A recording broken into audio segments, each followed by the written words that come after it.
Yeah, it literally. He said, bro, give me... That's how we opened it. He said, bro, give me mod. As, like, the first thing he said. And then he was like, I'll call police. I was like, what? He's like, give me mod. Then you give me money. And then just, like, he was going on... I think it was a child. Because he also told me to play Roblox. He also kept asking me to play Roblox. So, I think it was a child. I'm gonna be pretty sure. I think a child came in here and started shit-talking me. And when I started kind of, like, shouting at him for being like, dude, you're being a psycho, he was like, quiet, it's 5 a.m. trying to sleep. I was like, that doesn't make any sense. You came in here. I was like, what are you, a child, and you're worried I'm gonna wake up your parents? Yeah, you looked through. Unhinged, right? Unhinged. It was weird. It was weird. I felt like I just verbally disciplined, like, an 8-year-old. Or something, who was way too into shitposting. Okay, so let's see. They're gonna hit us for 36, right? Yeah, 36. We could block 22. And we'd still be short 6. We could drink this. And then we're still short some, but we can live. And then we might as well do... No, let's see what white noise gives us. Then we could do... Because this will be... Yeah.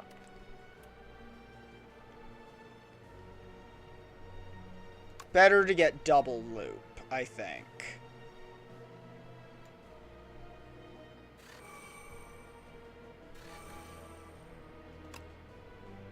Subroutine.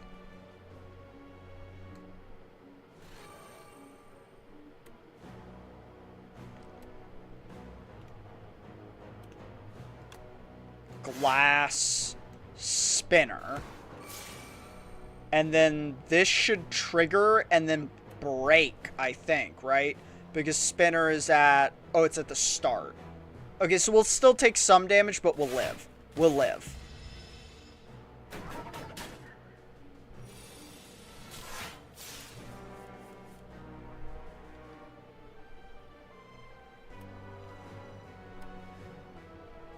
Can we live again?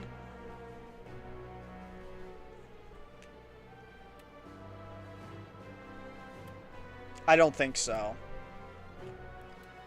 Fuck. If we had a way to multi-trigger this. Maybe.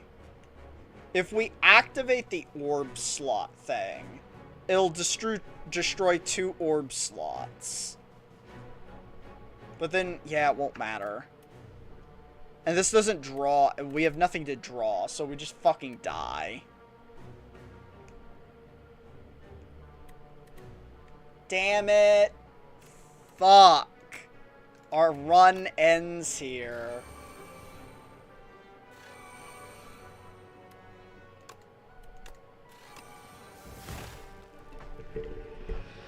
Oh.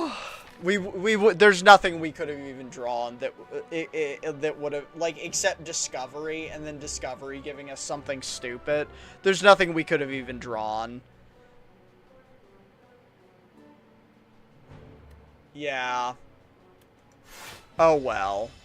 We died. Well, anyway, we have to redo our rant because we were muted for the beginning. We have to redo our rant for our title and thumbnail because we were muted. We were talking a shit about losers on the internet, specifically around this game. So, we've got to redo our rant. And now we have the captive audience of Logan. So, the rant was around...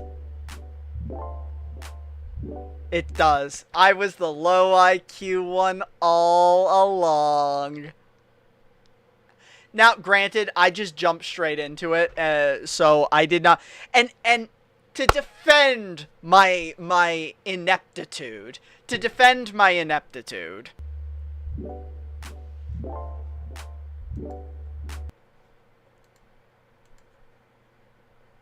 Hello, Beverly Eldridge 1020.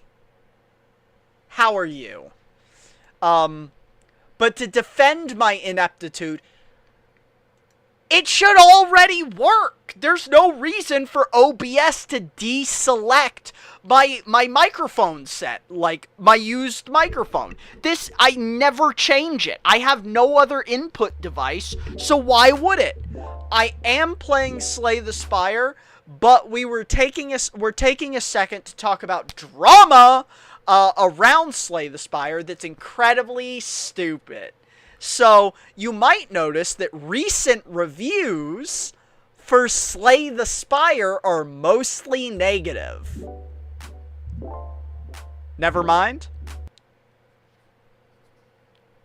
Okay, never mind. You know, okay. I'm glad you know. You might see that the recent reviews are mostly negative. About 30,000 negative reviews recently. Now, is that because the greatest, one of the greatest roguelikes ever made, is suddenly bad? No. It's because small-brained, basement-dwelling, neckbeard incel losers are mad because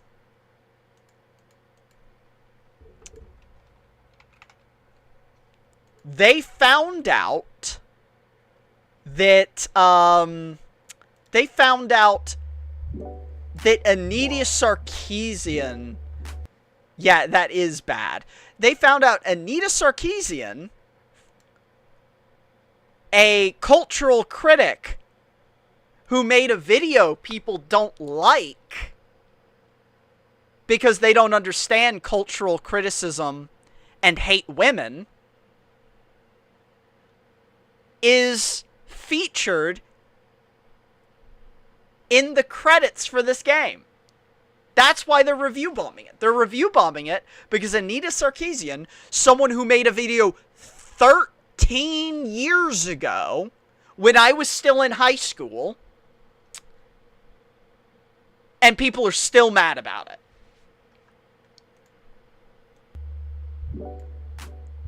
Yeah, women! How dare women exist?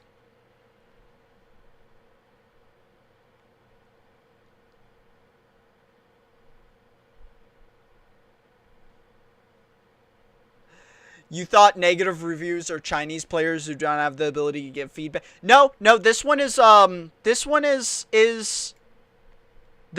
because of Anita Sarkeesian being listed in the people found out that Anita Sarkeesian was listed in the credits for now Steam is thankfully, as you see, off-topic reviews are being blocked. Thankfully, Steam is blocking this mostly. So, even if you look at the negative ones, most of them are actually just blocked that are off topic. But, look, right there. Or, well, maybe you don't, because my fat head is in the way. Right there. Anita Sarkeesian in 2026? Yeah, they just found out that she was listed in the credits. I am going to play the game. I am indeed going to be playing the game. We're playing the game. I just wanted to address this because it's really dumb. Yeah, people are mad. Yeah, we will absolutely, don't worry, we are playing the game. I love the game. It's a very good game. Because I didn't get to use my microphone to announce my distaste for this. Yes, so, no, that's because it's being, the negative reviews, you see, period of off-topic reviews detected, excluded from review score by default. It says it right here. And you can see if you look at total review, it's down to 63%. But recent reviews, it's not because of Chinese players. It's because people are review bombing it for being woke. Because they dared only 34%. Maybe it's both. I don't know about the Chinese thing, but I do know people are actively review bombing it for having Anita Sarkeesian in the credits. I like, people are posting about review bombing it. Because Anita Sarkeesian is listed in the... It is a sequel. It is a sequel to the first game. Because Anita Sarkeesian is listed in the credits as a consultant.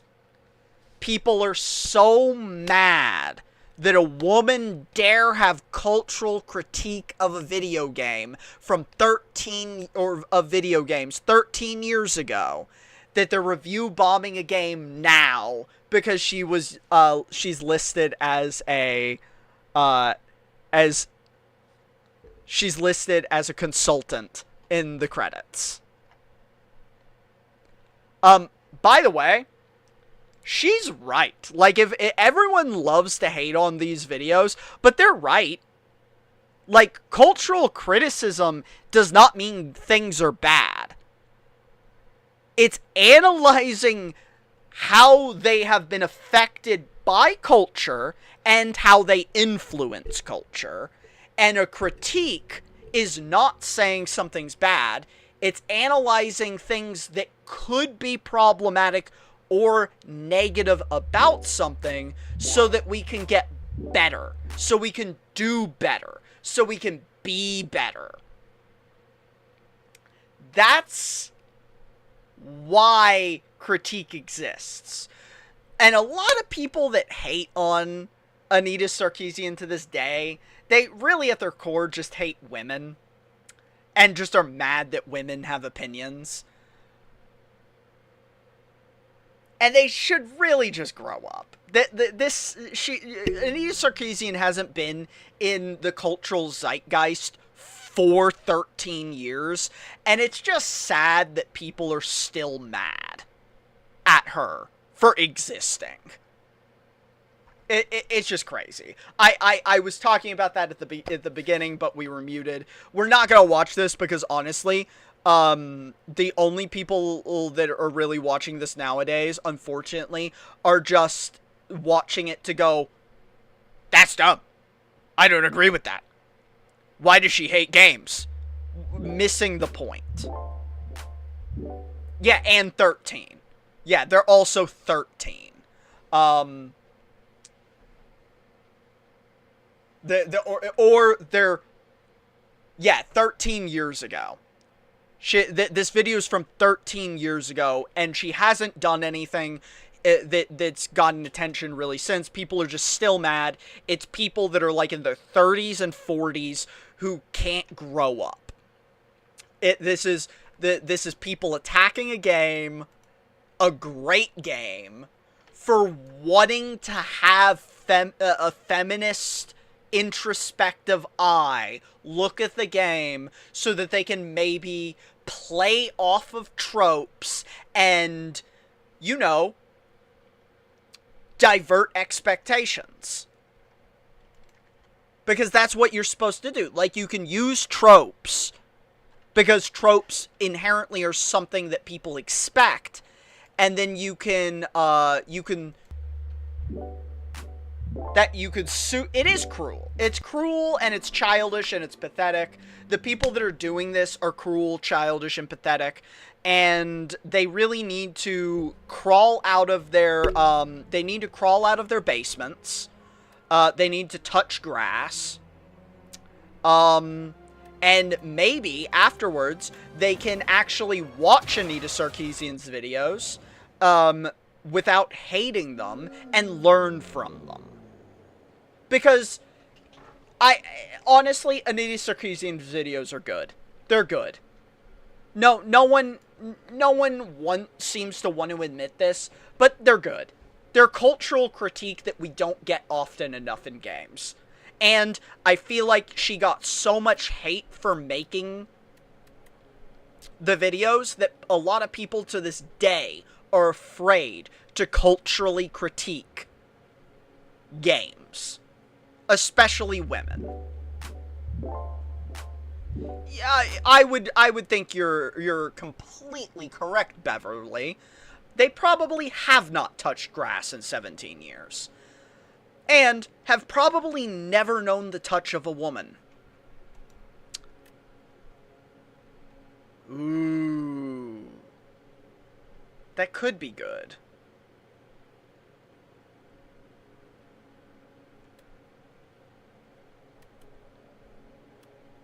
Yeah, let's take winged boots. Okay.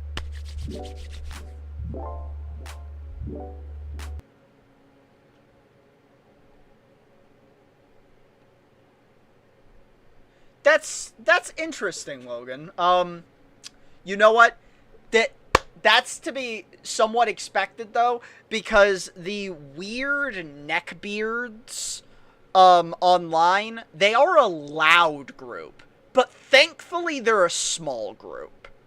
So I'm happy to hear that, Logan. I'm happy to hear that, because they will not shut the fuck up on, like, I hate to admit this, I'm on X, and their voices are especially loud on X.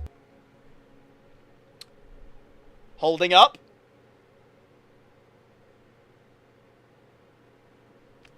Got it correct? Okay.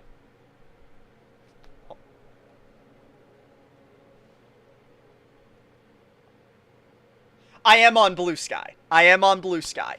The only reason I'm on X is to follow Pokemon drop announcers.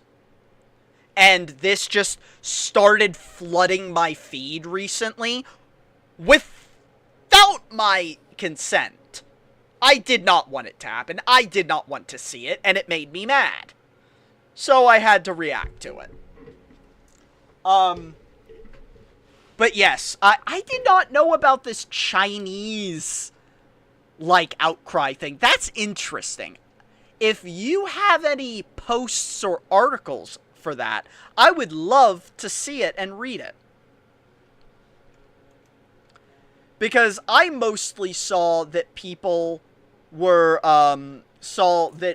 trying to organize review bombs on the game on the basis that Anita Sarkeesian was even remotely involved. I'm glad to see that they're not a large chunk that's affecting it.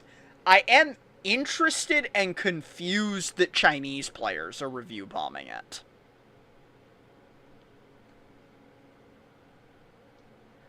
I'd also be interested in knowing if it's Chinese players that are review bombing it. Period of off-topic reviews activity detected. Excluded from review score by default. Bye, Beverly. I'm glad you stopped by. Perhaps if you'd like to stop by again before you leave, drop a subscription. And check back in some other time.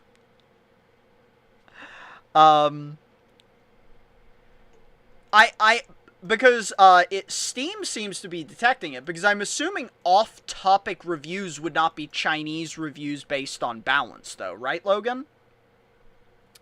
Because if it says off-topic review activity detected here and it's excluding it, I would assume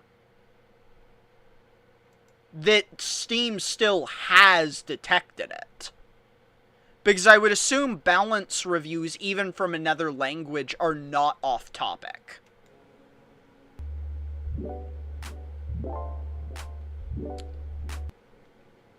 See language breakdown?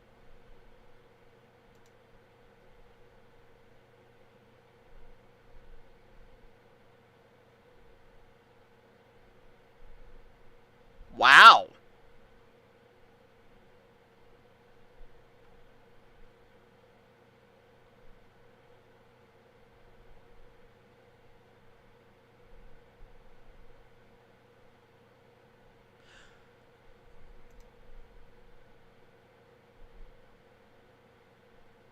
So I'm curious. Why do Chinese players have a problem with the balance? What are the Chinese players experiencing that the other players are not experiencing?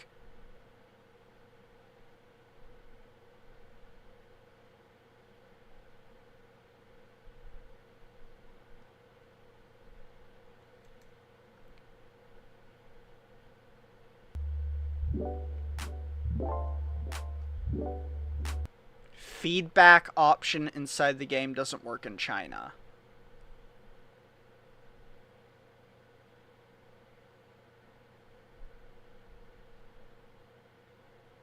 I'm still confused because I think it's F11.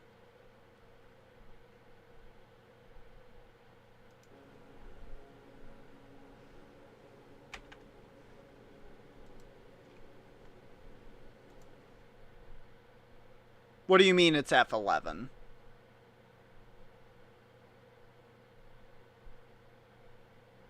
I don't understand.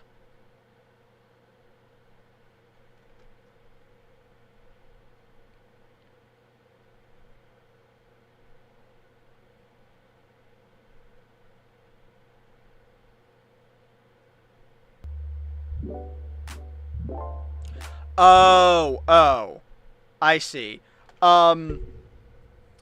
Okay, but so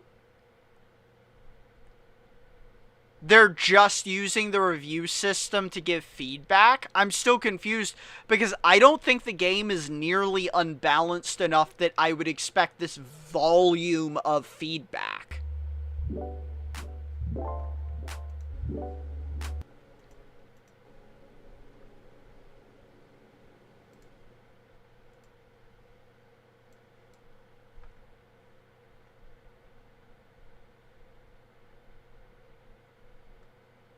How are Steam reviews actually for? Because we're basically seeing Valve's review system get a little bit bent out of shape and be used in kind of interesting ways. Today, it's going to be in the context of one of 2026's biggest indie games, one beloved by millions that is, well, facing its second review bomb. Look, I don't know what the title of this video is, but if it's the one that I would want to choose, it would just be Slay the Spire 2 got double tapped. But hey, maybe by the time you see this, they'll have been triple tapped and there'll be another review bomb.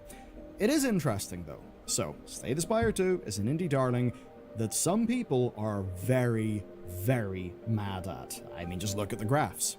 But here's where it gets a bit more interesting, because this isn't just about differences in opinion over where this game should go next. Like, say, Darkest Dungeon and the whole debacle of what the hell do we do with the corpse mechanic? Should it be here? Should it not be here? Well, it's not that simple, because this is actually an international story. It's one about political censorship and control over speech in something that is Slay the Spire 2. But it's also a video about quite a bit more. They're flush with cash. They're doing amazing. Steam are fine. In the success of Slay the Spire 2. We really have to do that for this story to hit right, and it's insane. Our sales in the second have seemingly getting everything right. Like having a sequel and actually heading across new platforms. It's kind of crazy. First, adding in more things like, say, co-op play. Humongous numbers. Our also release on Sequitur Megacrit chose to Unity runtime fee debacle. It really has been Unity's loss. Just think of all not really fit for purpose. Now, I need to get us ahead of some comments. A review bomb is any period where a game gets a huge judge. All review bombs that I personally think are completely justified. So, with that in mind, review bombing has happened to Slay the Spire 2 twice since launch. And I'll start with the first one, which was back in late March. Now this starts with the developer Megacrit's post about their first balance pass. Basically, now that they were into the real business of doing an early access game and early access updates, they had things to talk about. And given they have so many people on Steam, well, they decided to use Steam's beta branch, which is a great little feature. It would basically allow them to roll out tests and experiments for opted-in users. Regular players wouldn't really see any of it. They would just get the full updates after they had already been tested. So basically, an early access branch for an early access game. Now, 1 week after the game launched, they pushed their first patch live on the beta branch. It replaced some placeholder artwork, it added a phobia mode, it reworked or updated many effects and builds in-game, specifically ones targeting infinite card combos, basically just making them a bit harder to achieve. Now, it's the type of thing where, you know, in a roguelike, you can just absolutely bust the mechanics if you kind of get all the right things, get all your build craft right. Sometimes it's really cool and fun. Other times it ends up being so powerful that it, well, sort of devalues other. Okay, I don't want to watch at 2x speed like like someone who's trying to min-max my media consumption. I just want to skip over the filler, because the first 3 minutes of this was filler. We know we don't need it to. We know what the game is. We know how successful it is. We do not actually need to go over that. It's like he made this video for people who don't know what Slay the Spire is. Builds and isn't really great for the health of the game. Now, in this case, the response was brutal. Players bombarded the Steam reviews with complaints. There was more than 15,000 of them. Now, they were getting maybe hundreds of negative reviews a day, you know, since exactly. launch. Of course, who wants to watch people rant and talk for 2 hours? That it got, like, headlines all across the industry. Players were demanding revisions for specific card changes. They complained that high-level players weren't really being considered here, like high-end, really advanced players. Those, of course, were more the people whose strategies were relying on the said infinite combos. Now, you could still pull infinite combos. It was a response to them a silly review bomb. The second then came when the patch fully rolled out in April.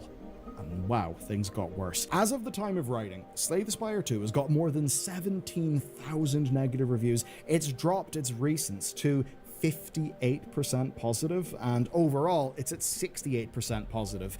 That really matters because it's now below the all-important 70% threshold, which is what will get you tagged as being mixed reviews on Steam.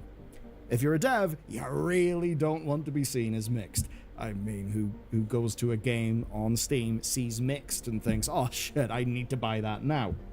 Pretty bad for the devs. So, this would then seem like a very simple story, right? But probably looking at the video runtime and thinking, well, shit, how are you going to get a to voice their displeasure? But there's another part here, because the players who are complaining, well, they're not just doing Steam reviews. Steam reviews are only one of the ways that they can reach the devs. Steam's audience is international, but it's not equal, and different parts of the world use Steam a bit differently. And because of this, Slay the Spire 2 and the developer Megacrit are the latest to feel something that's cropped up on international Steam over the last few years. And that's the Chinese language Steam community. They know how to leave a negative review. Okay, how have we not been this has been we have not been talking about the Chinese community the whole time? That Jesus Christ. And for me, Slay the Spire 1 was a slow grower whenever it launched in 2017. It actually launched to only 2,200 sales. So very much like they went from 2,200 sales in 2 days to Casey Yano told venture-based streamer played the game. Slay the Spire was huge in China, and in the months after the 1.0 release, they'd actually reached 1.5 million. To be America, of course, playing on internet. Success with Chinese audiences is absolutely humongous. Just review language share. I just think it's easier to combine the two of them, and when you do, it's 51.22%. The next down is English at 37.27%, and everything else is below 3%. So it's huge. But where things do get interesting is the review splits. So no other language is below 85% positive. Just about every territory, every group of people playing this game loves it. But simplified Chinese is sitting in at 430 feedback, so negative from one language as opposed to the others. And it's oh my god, it took 9 minutes to get to the point. That just about everybody does expect. There will be balance changes. Some of them may be controversial, and if you look at most of the other languages, you see that people have not flipped out with negative reviews over these changes. Yes, so get to the what's point. Why? Going on? Why have people just not... Why? It continues to get more interesting. No, you haven't said anything. An in-game button for submitting issues. Uh-huh. There's also the company's Discord. That's an option for leaving feedback. Players can still post in the Steam community forums, but none of those things are easily available to players in China. And that's where this actually gets interesting. So, back in 2017, Steam's community features were all blocked by default for Chinese users. Discord has been banned in the country for years. Twitter, X, the Everything app, it's also blocked. And that means that often players access Steam and game information through social media or companion apps like Heybox, as Game Discover Co. recently highlighted. And I'm glad he did, because this is the kind of thing that Western audiences are just literally not aware of. And so while loads of those things are banned, the international Steam store and launcher, well, those are not banned. And this ends up creating a really fascinating problem, especially for a game that is popular in China. And that is, well, Chinese players cannot give feedback in most of the proper places because they're not able to access them. Most famously, I would say, is actually Overwatch 2. You see, 2/3 of the negative reviews for that game came from players punishing Blizzard, not for existing or doing Overwatch 2 the way that they did. No, it was for pulling out of Chinese markets. And we saw similar things with Helldivers 2 and PlayStation's lovely PSN region locking. Wasn't that a great unforced error? Yeah, but nice we didn't get to the point until 2 minutes into the section that is labeled the tools available. We didn't get to the point till then. I kind of knew these sections were nothing. That's why I rapidly skipped through them. But we didn't get to the point in this section for 2 minutes. We continued the preamble of nothing. And then there's the fun topic of what I'm just going to call cultural problems / quirks / issues / disagreements. Now, even Chinese developed games like Wuchang Fallen Feathers were accused of rewriting history. There's the Taiwan-made Devotion that was accused of containing a meme about Xi Jinping. Now, beyond that, there are more regular things like, say, translation issues that have hit games like Stardew Valley, Hollow Knight, Silksong, and loads of others. Now, the thing here is that this type of regional concern could really apply anywhere. And the complaints are not in themselves invalid. Anyone can get mad about cultural depictions that they think are insensitive, or maybe what is the a cultural lack of depiction? care What being is it? shown towards the translation in their language, right? But the difference here is that other regions have really easy ways to reach developers with criticism, and ones that don't involve hitting the all-important Steam review score that can literally make or break a developer on Steam. In the vast majority of regions, we can reach devs easily. In China, they can't, but at least on Megacrit's part, and absolutely to their credit, it actually seems they get the issue here. Let's talk about Megacrit's response. Now, there was an early response on Twitter that was explaining how early access works, but that may not have been the best option because, again, it was invisible to most of the annoyed players. But Megacrit do understand the problem, and they don't even blame the players. Here's what was said to PC Gamer. Quote, "I don't really get mad for players bandwagoning stuff. I think it's really easy if you're a player in America to be like, why don't they just use these systems?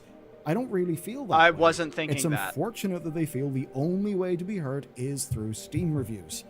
So that, in a way, is... Okay, is there actually, like, any reason other than they're leaving their feedback in the form of negative reviews because they just think that the negative reviews will get more attention than positive reviews with feedback? Because we could have just said that. This isn't saying anything. Kind of the problem here. And he even points out that most of the complaints in the review bombs are actually what they're hearing from other languages, just that the other language ones aren't really visible. Okay, man, just don't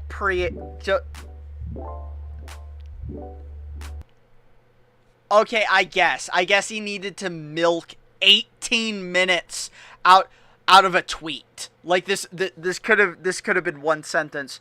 Chinese players are review bombing the game because it's the only way they can leave up, or they can leave balance criticism or feedback criticism. And psychologically, you're more likely to see negative reviews than you are positive reviews. So they're marking all of their feedback as negative reviews. The end.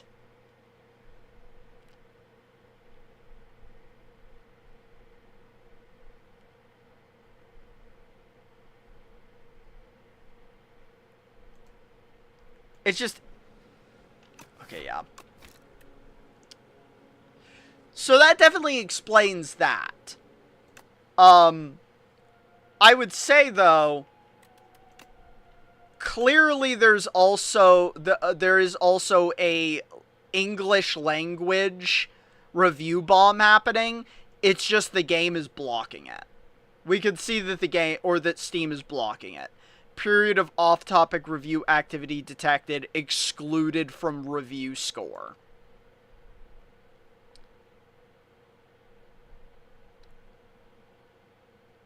Because we could see it's being excluded from the English reviews.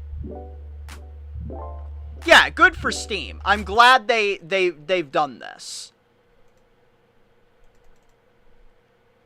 It's a good system. So... And I'm also happy, or I guess it's hard to say how many people are actually pitching a bitch fit about Anita Sarkeesian being in the credits because Steam is blocking their reviews. But thank goodness.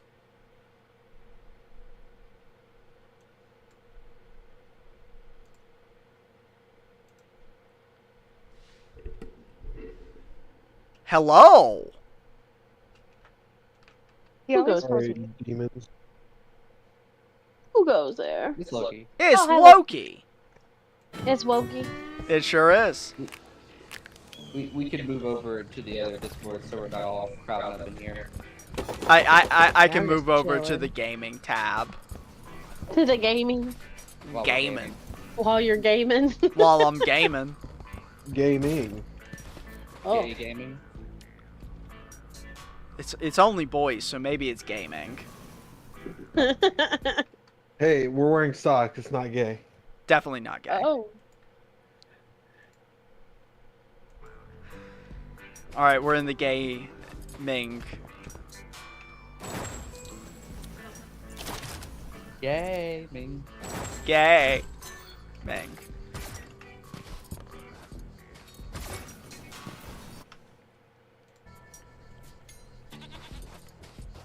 I think Connor was feeding the cat. Got it. You feed the cat. I fed the cat earlier too. Now she's asleep. Sorry, I'll clean it out. Bro, I couldn't say. I still What do you can't mean, believe what? I was muted for the first 45 minutes to an hour. If only I had shown up sooner. I was busy playing WoW. I'm sorry. Someone else said I was muted. Was it the crazy person you tried to... No, a different person who showed up for like 1 second in Twitch.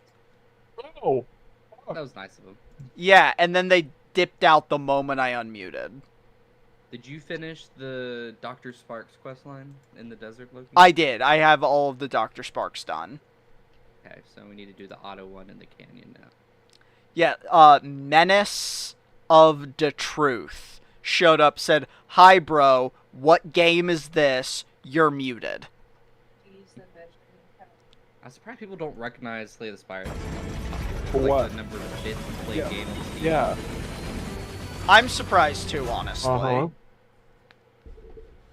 It is so wildly popular. It's like you just have to have your finger like relatively on the pulse of like popular gaming to at least recognize, you know. Like I understand, like it's not everybody's game, but It is still crazy considering like it feels like it's so in the zeitgeist to me, but yeah, people continually don't know what it is. well, we're in our own, you know, streamer, Twitter, social media bubbles. Yeah. I mean, my social media knew to try and show me an outrage like bubble for the game. Misclick. Bro, that doesn't feel good, bro. Misclick. Misclick my ass. Hey, I didn't mean to. I only shot once, you dickhead. Then you threw fucking TNT at me. That was my pistol. I was reloading.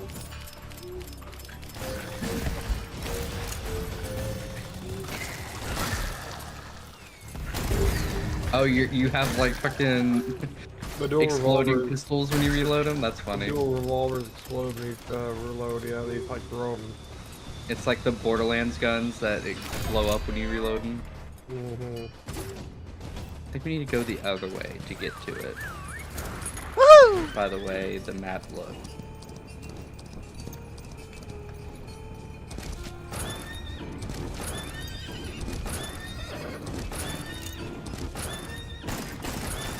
Bombs! I stopped shooting it.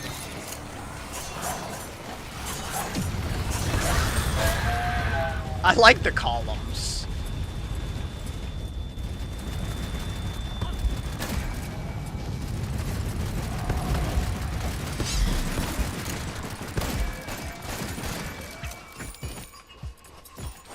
Unks.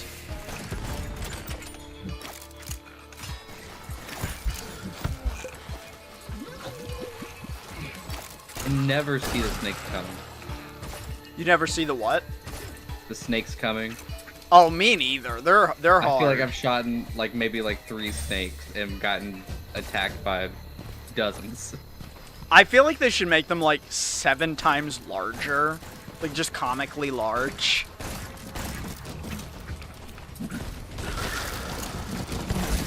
Oh, you bastard! Where'd you go? Oh, he jumped off the edge. Kinda where you going? Go around the long way? Dang! You blew that up in 1 hit? I had already shot in all the other Oh. dots. What's this? Yeah, that's cool.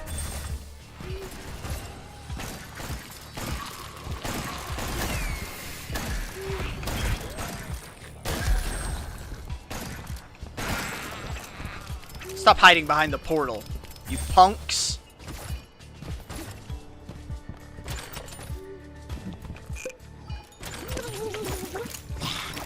Honestly, when I saw all the outrage posts about Anita Sarkeesian being a consultant in the game, I immediately went to the Steam page to see if people were actually review bombing it. I had only recently learned this person's name because of the chuds there. Who? It's like a feminist like game reviewer that has credits in a game that people found out about, so they decided just to review bomb it. She has not been media or like relevant in the like media zeitgeist since 2013 or 2012 to 2013, when it was really popular on YouTube to talk shit about her because it was just popular to hate women. I mean, I feel like that's been popular forever.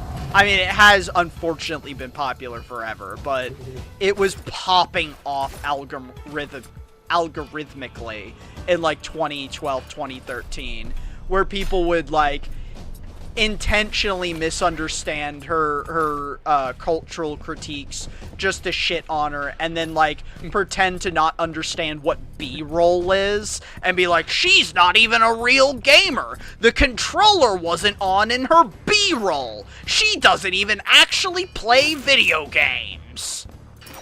I mean, we saw the same thing recently with the new Xbox CEO. Yeah, and it's very typical. People will do this, intentionally not misunderstand things and intentionally misrepresent things for the sake of trying to paint a picture.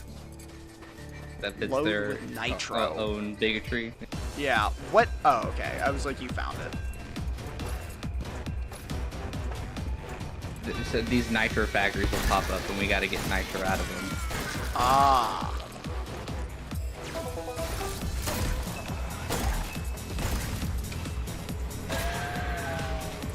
How do we get nitro out of it? See the stabilizing nitro bar. That's Oh, we just stay in it. It's like a king of the hill. Okay. Yep. God, I love this gun so much more than the dumb machine gun I started with. Yeah, Yeah, I no. think that the starting machine gun is kind of ass. What'd you get now, Loki? He's got the same one as I'd have, the lever. Yeah, Rifle. I don't know what it's. I don't remember what it's called, but I love it. I think it's just called levering. It might be. It feels so much better to use.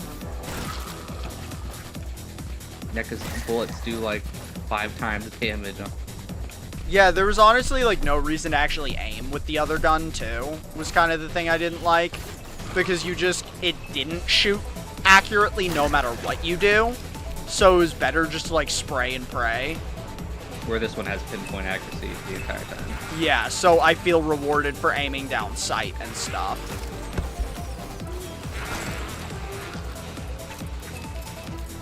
I also, in general, love a, like, bullets reloaded style gun. I like how fast I am when I'm Mining gold. Alyssa just flipped me off, guys. That's crazy. I bet you had it coming. I didn't do shit, man. Says every person on death row. Oh, fuck.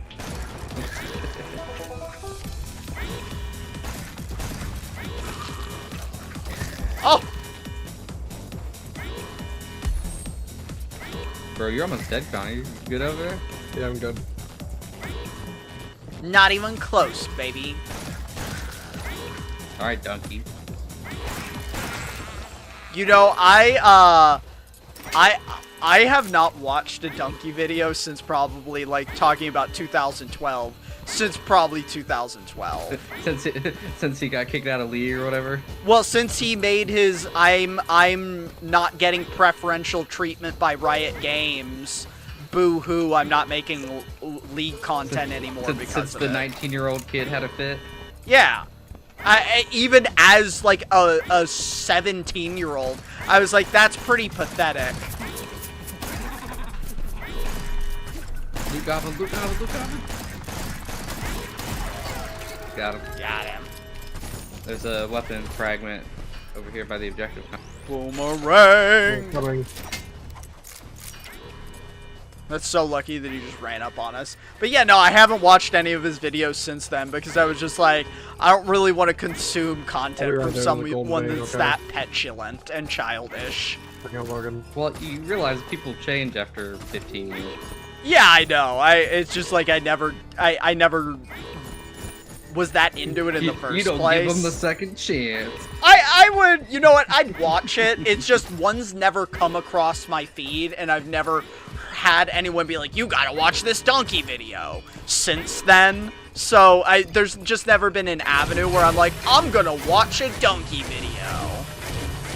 Feel ya. So it's Look, I'm not saying like he makes like must-see media, but he does have funny videos.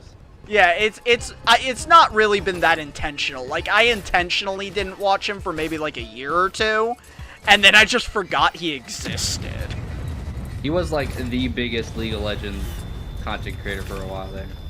You know what? Speaking of old school League of Legends content creators, do you remember the content creator Uber Danger? No. Okay, well he made a lot of League content. He also made some very famous World of Warcraft content, maybe like 4 or 5 years back. Okay. He posted a video like a week ago. He is having a mental breakdown of scary proportions. I think he might die soon. That's always the. Is this like a Nick Avocado kind of thing? Way worse. He has not made a video in probably 2 years now.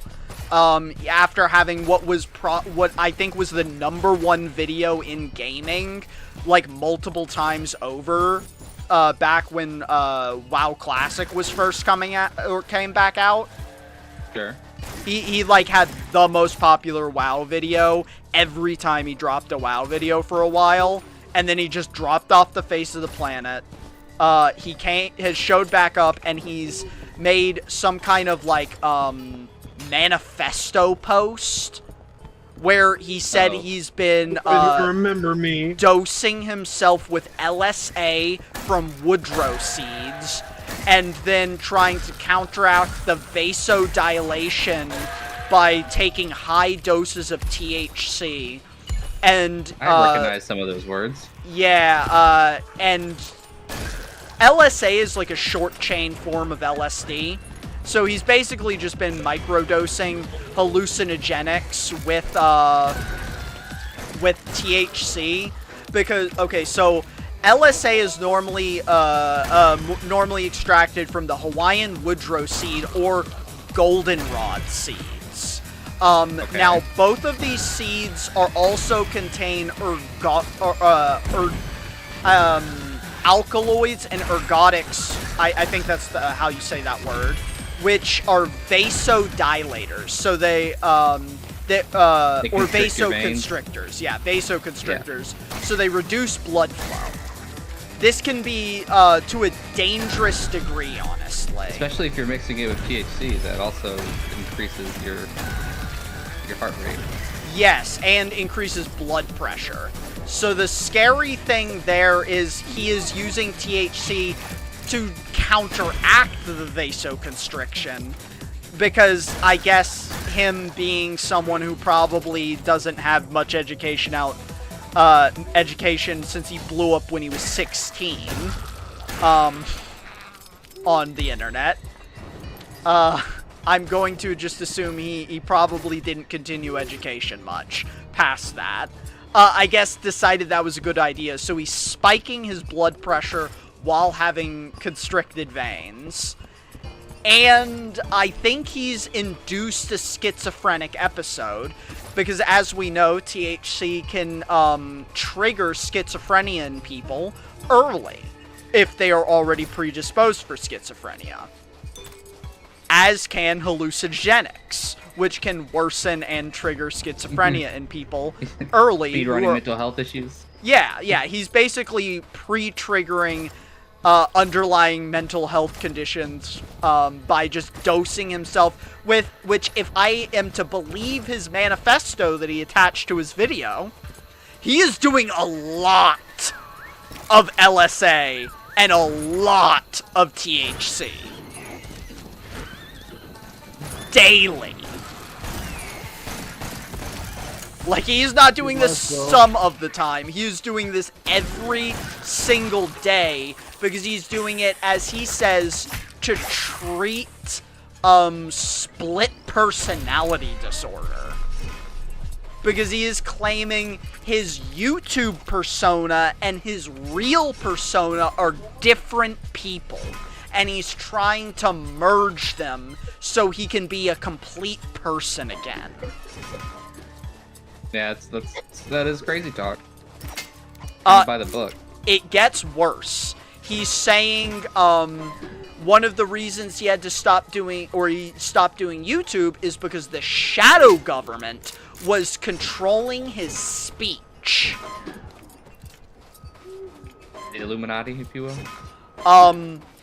I don't exactly know who the shadow government is, but he seems... It's just the government. Yeah, well, that's what's weird. He's Danish. Oh. He's... The world government. Yeah, Loki. He's Danish, but he is referring to the US government, it seems like, and capitalistic entities in the government. So there was an anti-capitalist spiel in there, but it seems mostly because he kept getting his videos restricted because he was saying, racist things. Occasionally. But I don't think he's racist or anything. I'm gonna... Danish people are racist, bro. I'm gonna say that,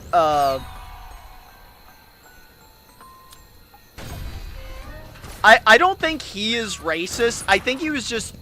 He was very much doing a lot of edgy joke humor when he was making League content.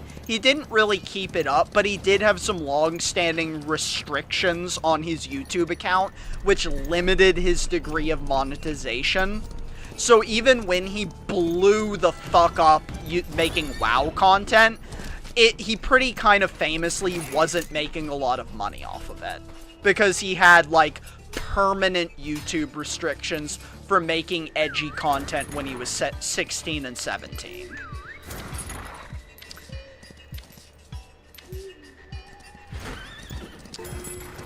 The race course.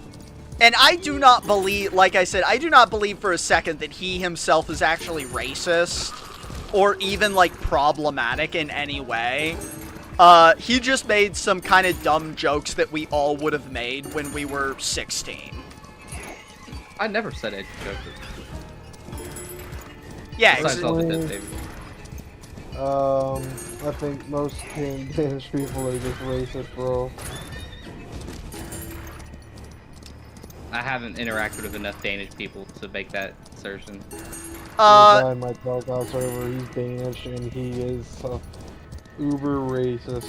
They were all anti-Muslim racist things, so that was pretty normalized even in America to this day. I get full N-bombs from old from old Danish Tarkov server, buddy. Yep. I definitely believe it, but he personally only ever did some, or like, him I know for a fact because I watched all his content, only ever made, like, Arab and Muslim jokes, which I'm not saying those are okay, but I'm saying they were more culturally acceptable at the time, so it's easy to understand why a young kid would not see why he shouldn't be doing that if other people are commonly doing it around you. And it's also being done in media all the time. Fuck, I fell off.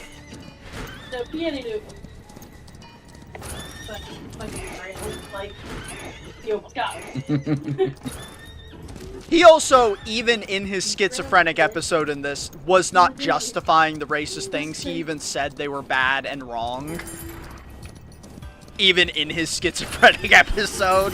But he was just saying, or more blaming a shadow government for trying to make him stay broke or something. For censoring him. Yeah. He was like, it's wrong and no one should say them, but also no one's life should be ruined by the shadow government for saying them.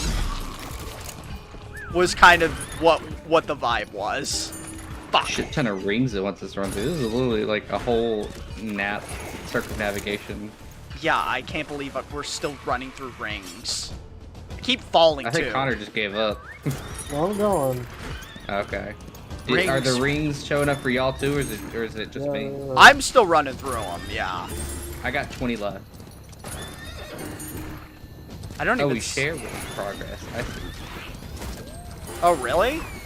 It seems Yeah. like we're running through the same ones. We are. It's just that total amount of the tops going down whenever one of us runs through a ring. Oh, so since you're ahead, your rings are really Yeah. the only ones that count. Well, no, everyone's are counting. Like, I've run through all the rings. I can't run through any more rings that count. Oh. Oh, we all have to run through. Fuck. Yeah. Jesus Christ.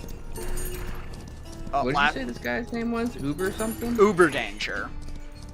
Uber. You probably had, if you were watching League content or consuming WoW content, probably saw some of his videos. He also made a really famous Fallout New Vegas video. His content's genuinely good. And, like, even his old edgy content was pretty good. He was kind of known for doing over-edits of stuff back in the League day, and then when he was doing WoW stuff and other RPGs, he would create, like, kind of absurd narratives and follow, like, a character through an absurd narrative for, like, throughout a multi-hour video. Okay, you know what? Now that I am seeing this, I do recognize this channel. Yeah. It's very sad because I think he's genuinely a good guy. because I followed him on socials and stuff, and while he was edgy early on, he's honestly a woke dude. Like, I'm gonna say he's honestly woke. On the gold chest over there. He's just, I guess, experimented with drugs and cooked his brain. And now I'm worried he's gonna kill himself. Like, genuinely, I think he's gonna kill himself. And it's gonna... I hope not. Yeah, I hope not. I hope he gets help. But unfortunately, he doesn't have siblings, and from what I know of his life, he takes care of his mother and his grandmother, who are his only family members. So he is like the sole provider person in like his like immediate ring. So I don't know if there is someone to make him get help. Sounds like if there's one that can, be those two people. Yeah, except he takes care of both of them. It doesn't necessarily like dissuade any like advice or Yeah, I don't remember which one, probably his grandma, but I know one of them has dementia. Sounds like they might all have it. Yeah, I know, like, there might be mental stuff that generally runs in the family, and drugs are exacerbating it.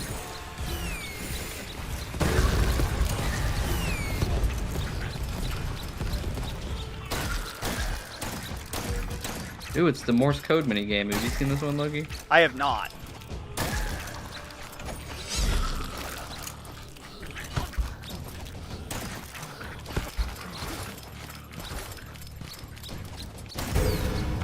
Oh, you don't have to destroy all of them.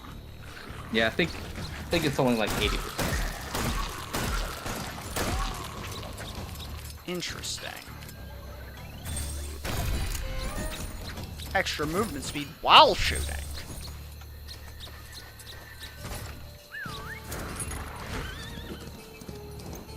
I do think the Nick Avocado arc is kind of wild, though. Yeah, that where guy, it started, where it went and where it is now. Yeah, I'm not gay anymore. that's...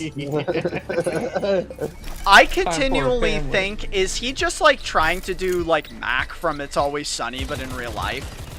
Alright, so you gotta put in a code, and each one of these levers reveals a number from the code, and it gives you morse that match to the sign.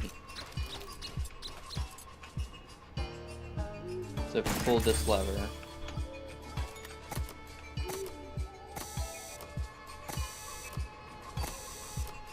so short, short, long, long, long. So that one is 2.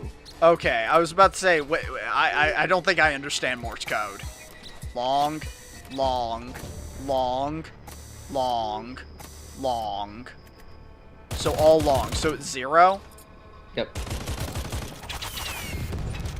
Oh, wait. I don't know why I clicked it. It's 0. I could just leave it at 0. And then the third one. Short, short, long, long, long. Short, short, long, long, long. So 2.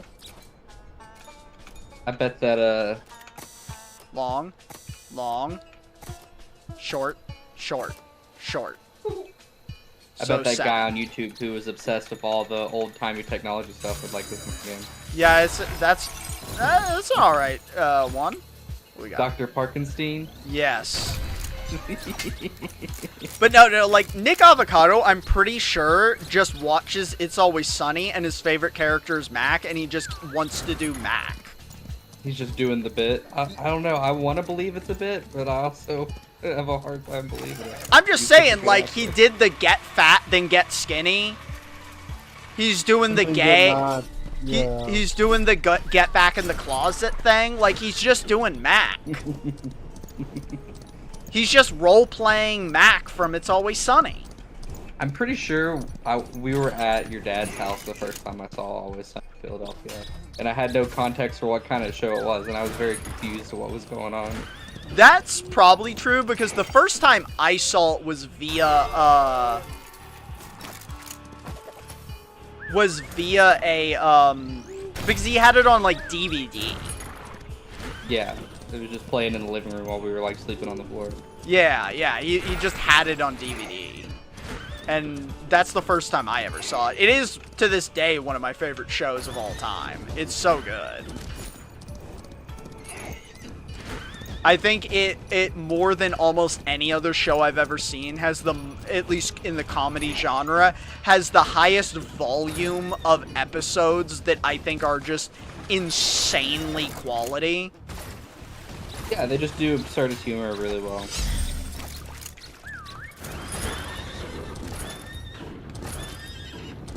It's also one of the only shows that I keep thinking is gonna get bad, and then it gets better. Like, it has no right to still be putting out bangers, honestly. It's been around for so long. It's gotta be, what, 15 years now? It might be 20. That's scary to think about. Because I don't think they release an episode strictly every season. I gotta look that up, actually.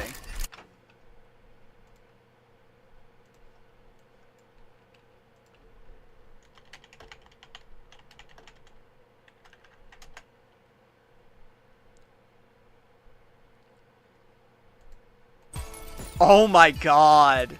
It's 21. That makes me feel yucky. Right, it premiered in 2005. So, Okay, but who was watching it that early? yeah, no, it feels like one of those things that probably blew up much later on once streaming kind of became a thing. Because I think by the time that I even saw one episode, I mean, fuck, I was in high school, I think. Yeah, we were in high school. So We were like, 16 at least. So yeah, I think like 5 or 6 seasons existed by the time I saw one episode.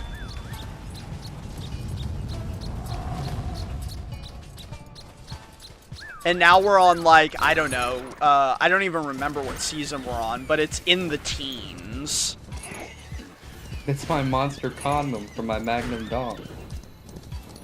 That's so funny. But okay, so I was at hanging out with some friends, because it was one of my friend's birthdays, and we were just hanging out at my buddy Courtney's place, and it was brought up that another friend has not seen It's Always Sunny.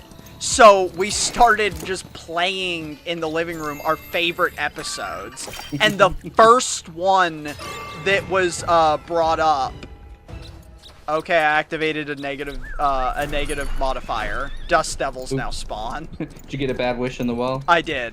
But the first one that Courtney thought of, because he chose first, was the dentist system, where because the first thing he thought of was my monster condom or my magnum condom for my monster dong. That was also the first thing he thought of. Which honestly, it was interesting to see the episode that each person thought of first as like their favorite. Get in there. Or the Nightman, where they're trying to write a musical. Yeah. Fucking, like, Gabby's favorite, I thought was super interesting, because her favorite was actually, the episode titled The Gang Saves the Day, where they're all inside the gas station while it's getting robbed, and they each have like a, a plan. We go into each of their heads to see their fantasy of what they do to save the day. That's a good one. Yeah, and she specifically likes that one just because of the crazy animated sequence that happens for Charlie. Fair enough.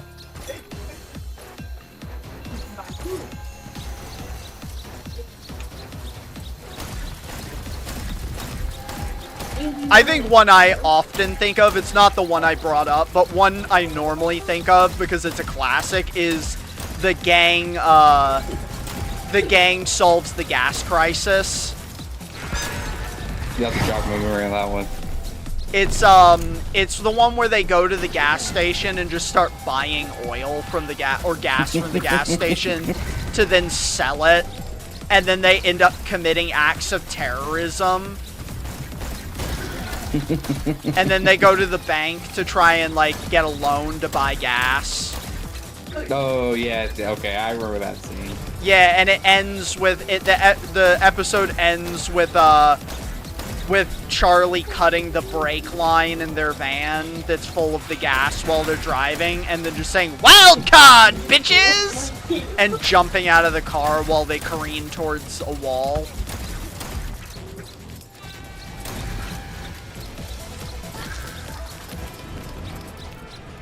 I think the one that I brought up at that time was The Gang Goes to New Jersey.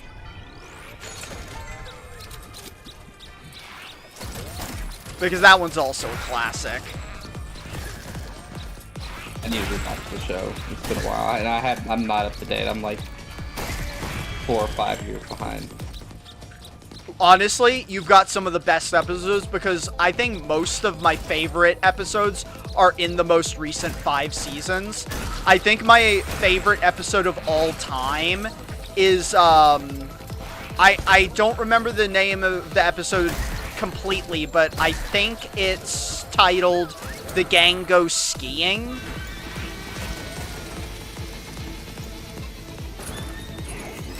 Okay. And the whole episode is just like a sports, like a 90s sports sitcom movie, or like sports comedy movie. Sure. And Dennis is like the sports villain. And Charlie is the sports hero. It's very funny. I don't really want to spoil things if you haven't seen it because it's so funny. Another favorite, which I think might have been from the most recent season, is Dennis has a mental health day.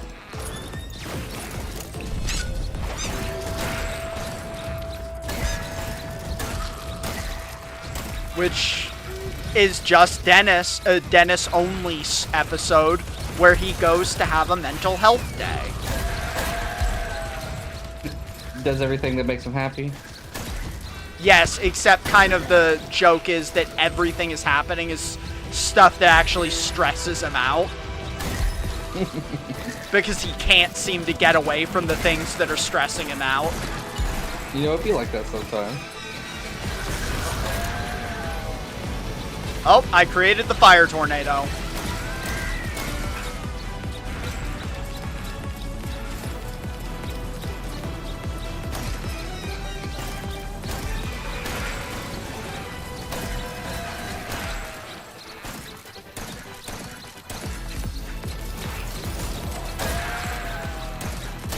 Tamagotchi.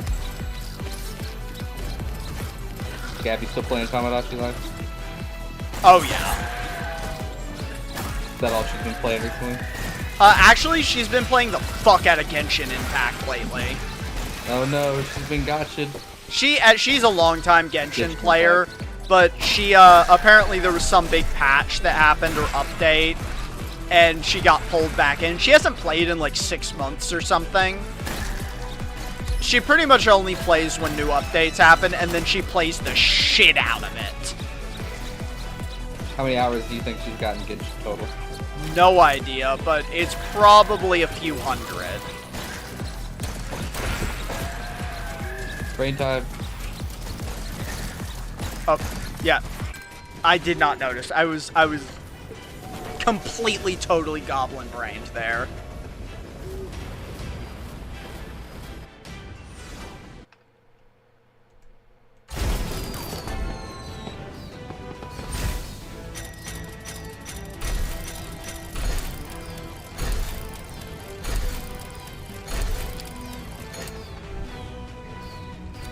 My friend Courtney says he doesn't like these episodes, but there is a 3-parter episode in the season that came out, like, right after COVID, where, the gang goes to Ireland. I think they're very funny, but... It is, so it's 3 episodes of them traveling? It's 3 episodes of them in Ireland. I think there's some very funny jokes in there. There is, I guess I could see his argument that there's some parts, a part that drags, admittedly, that's in it. But it still has some of the most memorable jokes. One, this isn't really a spoil because the delivery is what makes it. But one of the funniest bits that Gabby and I, love from this trilogy of episodes is, Dennis gets COVID during the trip, and he's trying to hide it, and he, yeah, and he's trying to choke down a cough, like, not cough in front of someone, and that's it. Like, the body humor and the like timing and the playoff between the characters of him just trying not to cough in front of someone is just so fucking funny. I don't really have a way to like I can't really explain it other than you'd have to see it, and it's so funny. I love it so much. I'll have to pull it back out.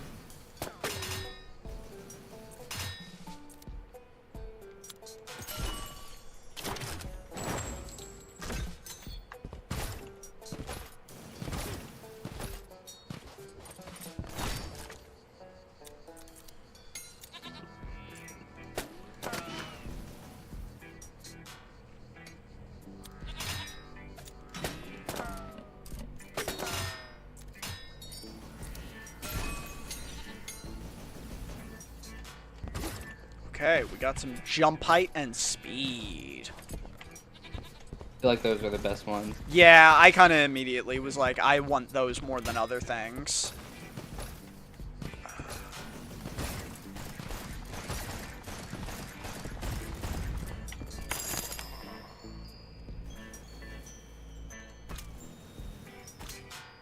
Are you game for another one, Connor? Are you out?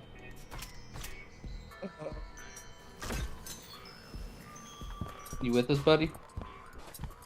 I think I need to tap out. Alright, man. Have a good night. Connor's tapping out. Alright. Go say good night to Haley. Good night, Connor.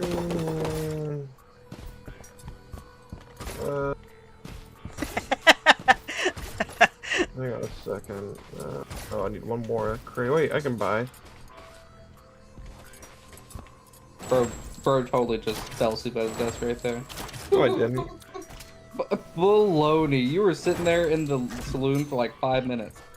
Hadn't moved.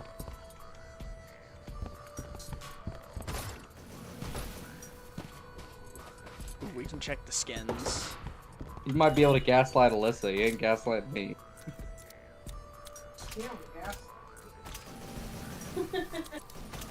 No, I think you're fine. Hootie. Bull. Marauder. I just drove this house. He's entering his edgy teen phase. Geralt. Karibo. Arivia?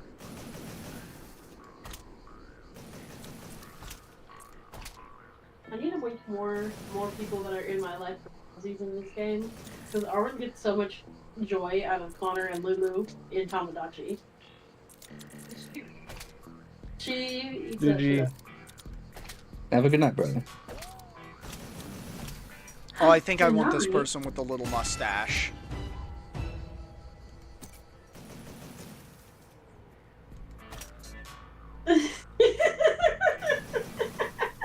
He also has a...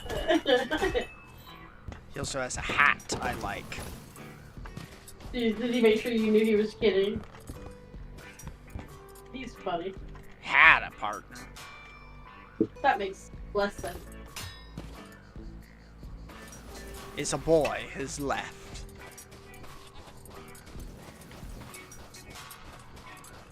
Come here, Well, that's goat. a cool mythic Joker. Gain 30% spell cooldown, but minus 30% HP. Oh, I forgot to look at Jokers. I can equip more. Kind of forgot about the Joker thing. Healing bottles are 25% more effective. Oh, yeah, I totally forgot you can even buy jokers.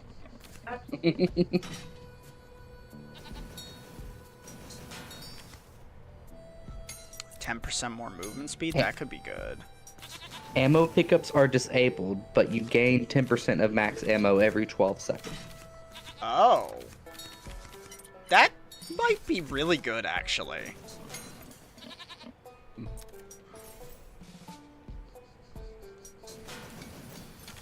What rarity is that?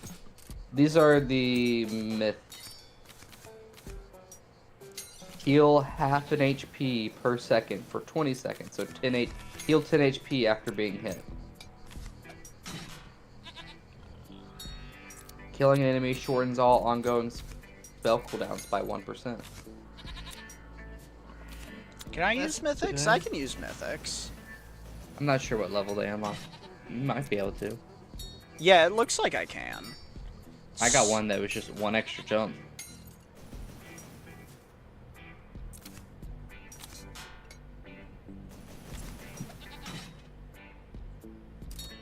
Ooh, minus 30% spell cooldown, but minus 30% HP. Yeah, that's what I was saying. +1 jump is definitely really fucking interesting.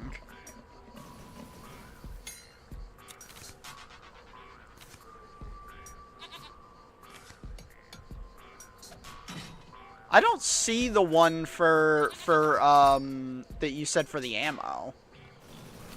Oh wait, there it is. Scroll down. Yeah, okay, yeah. Because honestly, I think I want that.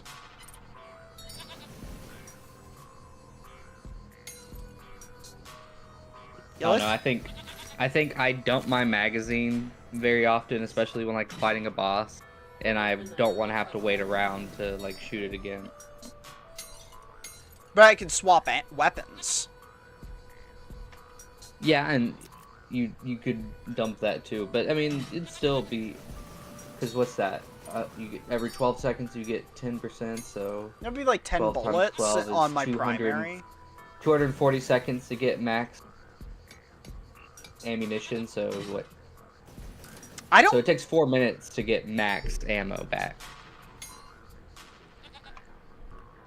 Did I do that math? I think you're right, yeah. Because it would just be 10 times, or like 10 times 12. So 2 minutes. 120. Yeah, 2 minutes. On both guns.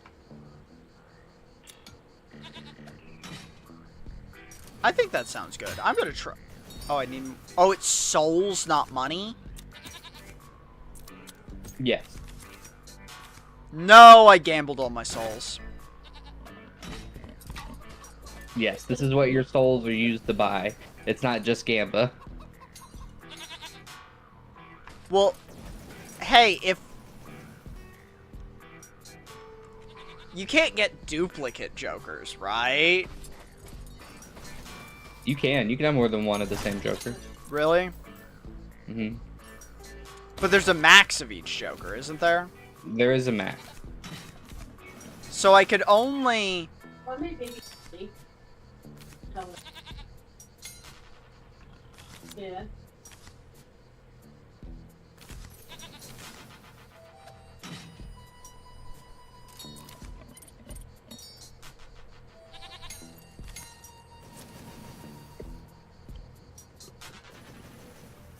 No, not yet. That's just...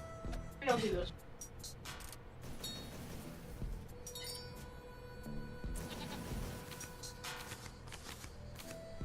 Oh. No. What?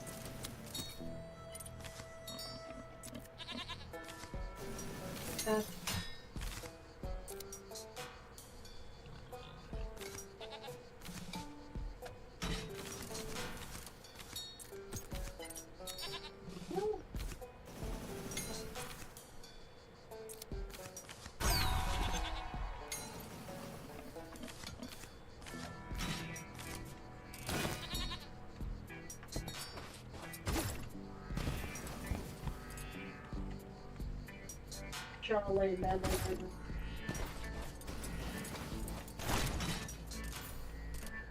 We can do gun mods too, though. Yes. For shit ass boyfriend. Doing shit ass.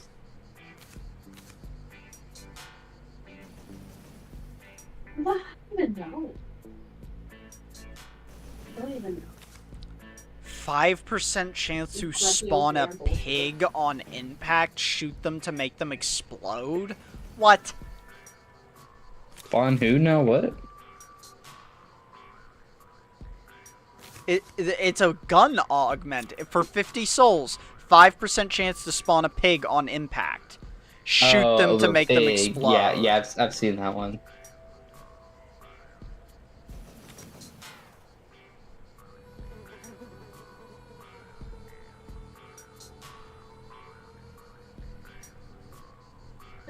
Someone just asked the Connor me going, do you think of anything more valuable than a kielbasa sausage? And he goes, well, yeah, lots of things.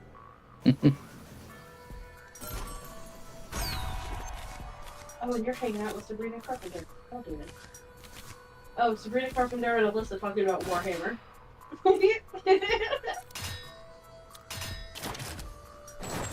Oh, so we get one of these horse skins for finishing that auto quest line in the canyon. I forgot about horse skins.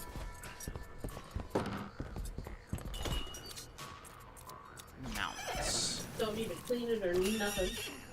Oh, there's a Christmas one? That's right.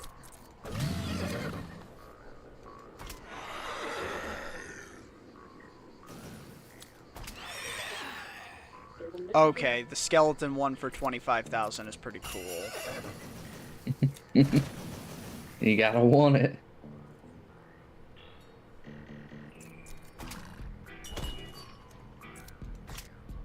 Oh, there's titles?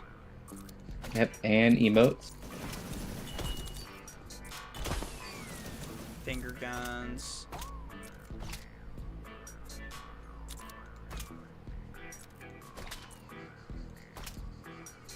You gotta love it when T-pose is just. Oh, I got it instantly. I saw it and I got it instantly.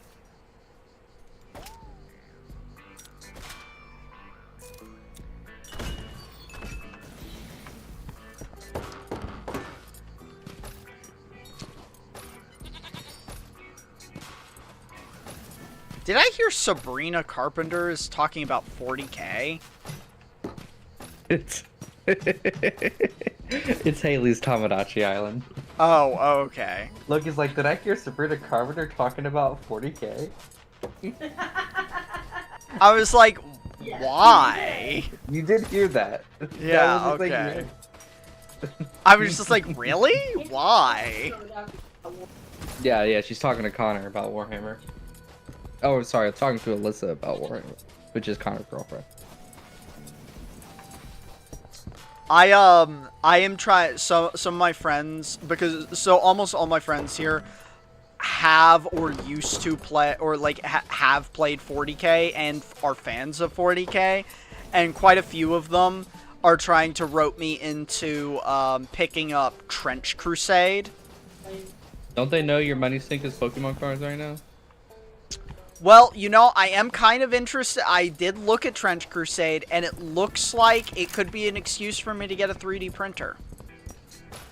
Oh, you're just gonna steal all this? No! So this is what's kind of cool. They will sell you an official license to print their stuff. Oh, that's like you can buy a license for the STL files. Is that for all armies, or just... For all of their armies. Interesting. Yeah, and they have, and then for people who don't want to do that, they have partners, like they have 3D printing partners that you can buy the prints of their models for. And they seem to basically only want to make money off of the books. Interesting. Yeah, they plan to make most of their money off of the books. It is interesting. when I had first heard about this game, I didn't pay much attention to it because it sounded like it was gonna die because Games Workshop was suing them. Oh, so this isn't a Games Workshop thing. No, it's not a Games Workshop thing. It's called Trench Crusade. It is very aesthetically 40K. Another grimdark sci-fi kind of thing. Yeah, and it is cool, and honestly, the tabletop game mechanics seem a lot better than 40K, because I have not really liked 40K's, like, tabletop game mechanics since 6th edition. And I have not actually liked playing the tabletop games since 6th edition. But Trench Crusader actually looks pretty fun. And if I had an excuse to buy a 3D printer and print some models, maybe it would be fun, because I also miss painting models. I very much liked that part of the hobby, the creative part of the hobby. And you know what? I have a digital media minor that is just kind of like being used to exclusively make YouTube thumbnails. You made Sky's little guy for his personal trainer thing. Yeah, yeah. Ago. I also have made some designs locally. Like, I made my friend Motto's album cover for his newest album. Okay. And in return, you got a song? Yes, pretty much. Actually, the song was a Christmas present a couple years ago. It had nothing to do with it.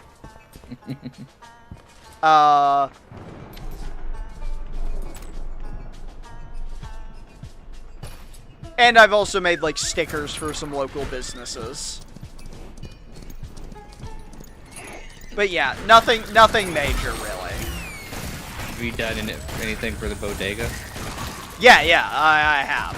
Quite a few things, actually.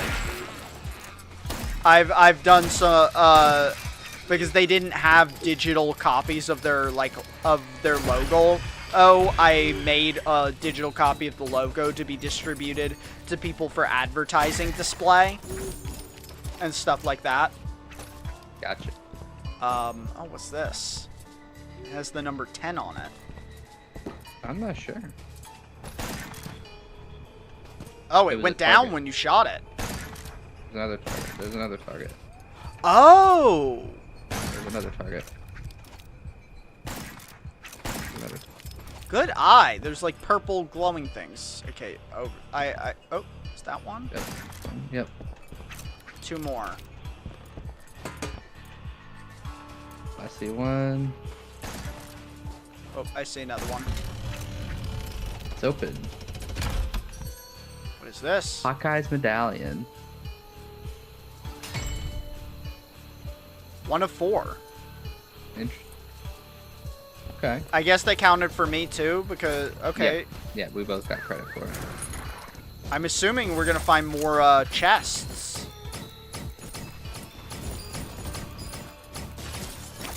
But yeah, a large part of my digital media was making 3D models, and I never get to flex that skill.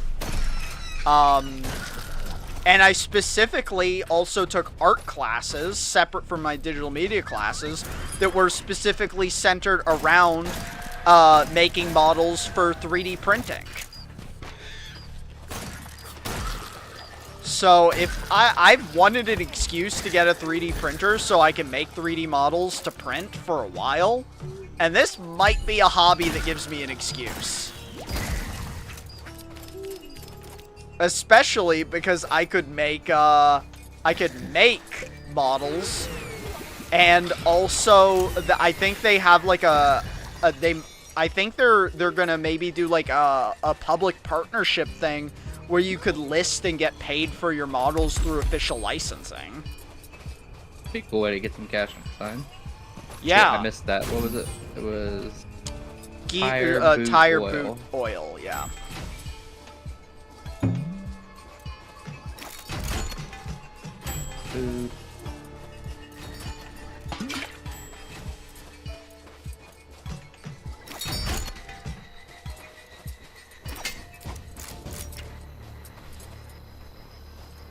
Bottle, Bottle, bottle, tire, bottle.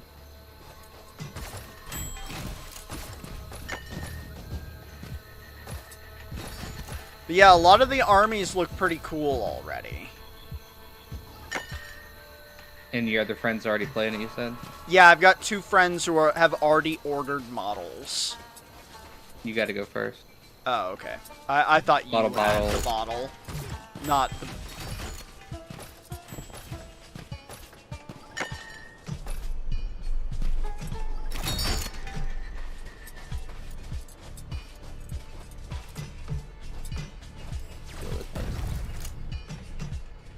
From what I was, oil, bottle, oil, shoe, tire.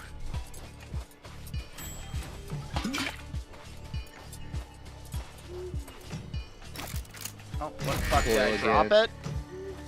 Oh, yeah, I thought you put it in, so I thought I put it in too, but it just vanished. Bottle, bottle, oil, bottle, tire. Oh, it You grab- changed. Yeah.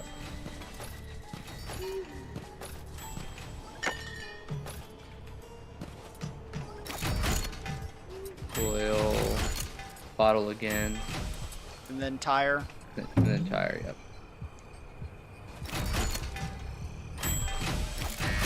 What? What? Alright. Pepper, Pepper, oil, oil, pepper, pepper. tire, bottle.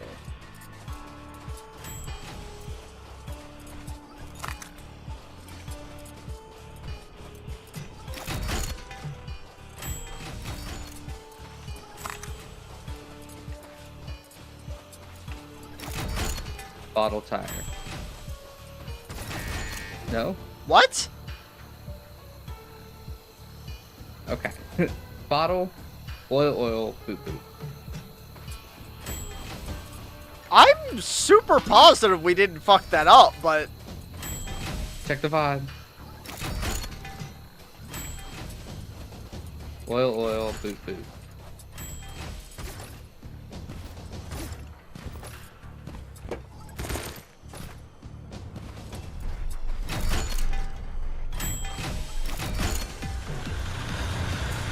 Six times the try.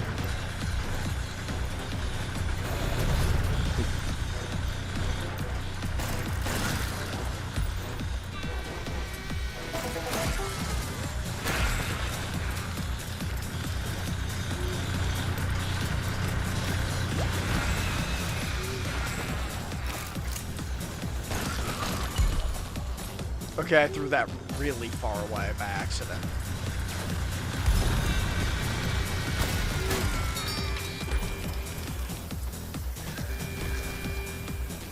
Tire, bottle, bottle, bottle.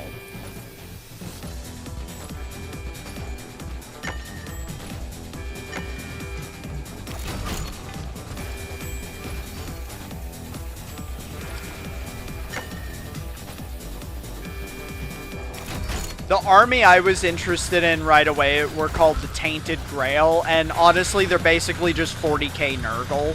But Right. I mean, I have Death Guard minis. yeah, I mean, I always loved my Papa Nurgle.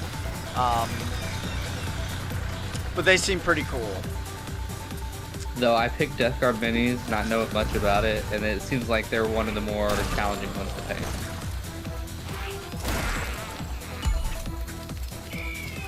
Just with their different color schemes. Yeah, I mean, I think painting is always as challenging as you want it to be. I did not see that. I think it was bottle boot. Could be wrong. Yeah, I'm wrong. Boot, tire boot.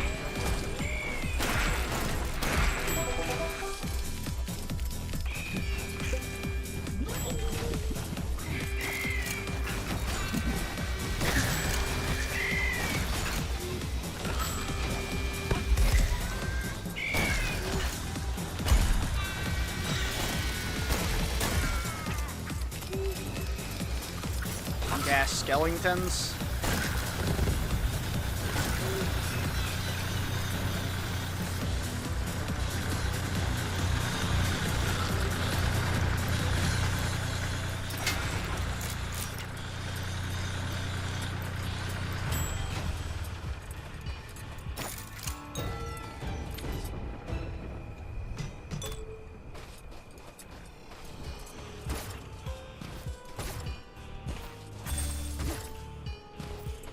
But yeah, the armies that exist are basically like some kind of Crusader trench warriors, chaos versions of those Crusader trench warriors, and then two kind of demonic factions.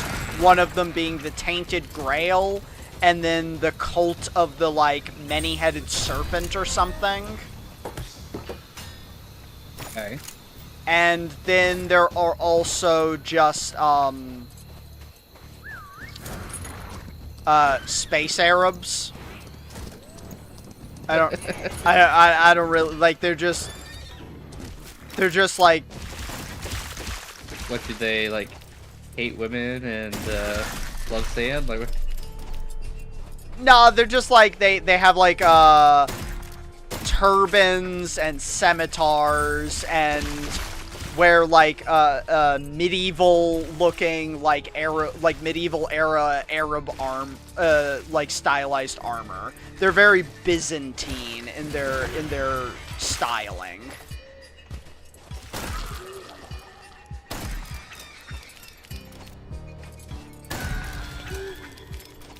Like, the style of the game is also, it's not actually space. It's more like, you know, fantasy, gothic, like fantasy kind of like gothic, how 40K is, with magic, but World War I.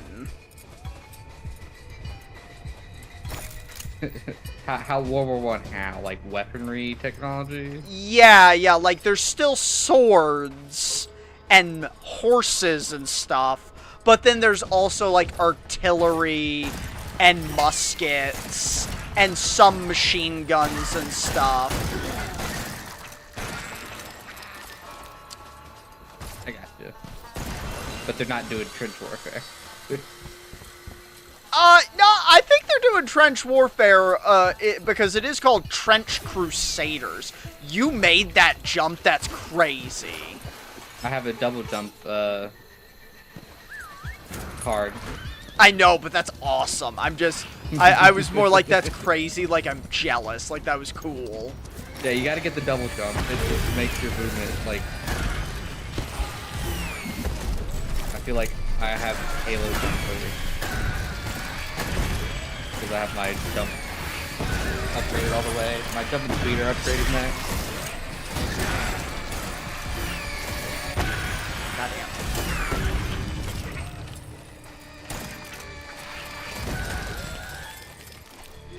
Reload, damn you.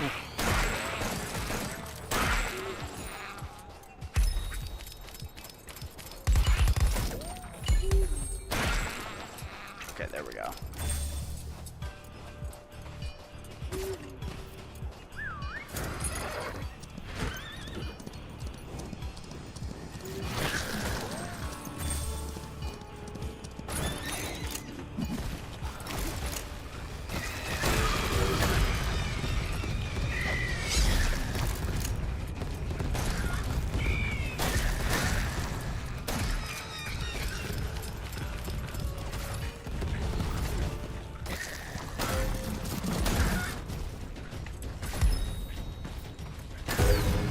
Go. Lucky. Ammo, health, and refill.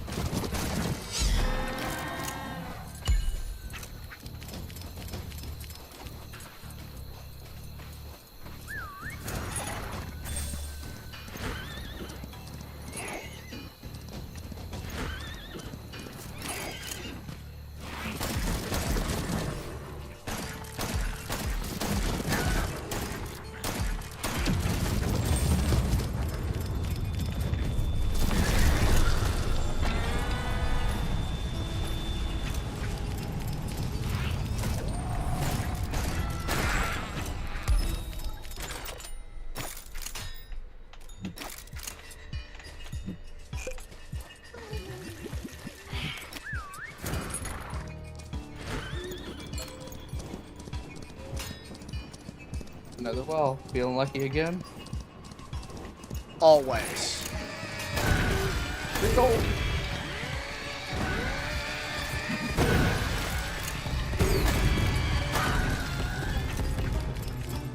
Oh, I found a grave.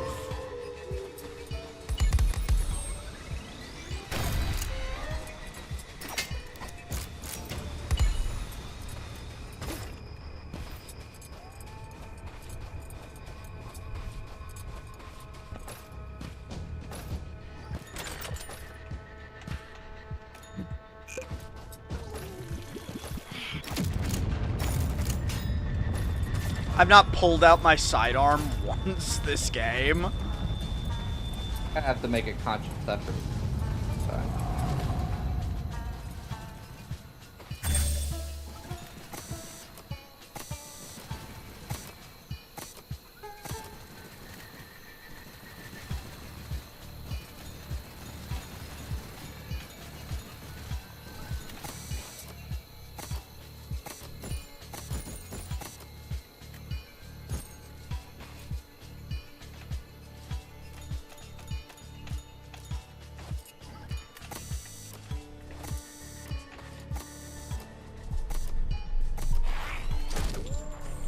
Long foot.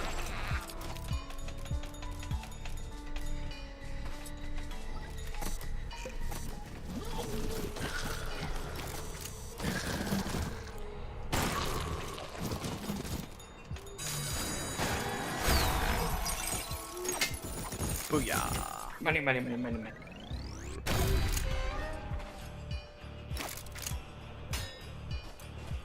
I always do the forget my quest. utility thing exists. Well, mine gives me health, so if I needed a pinch, it's nice to have. Okay.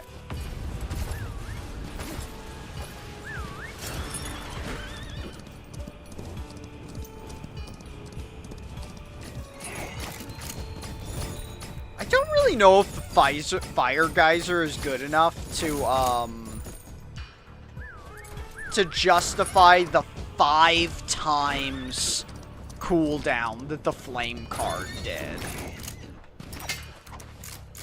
Well, a lot of the cooldown stuff is percentage based, which means obviously the higher the base length is, the more it benefits from it.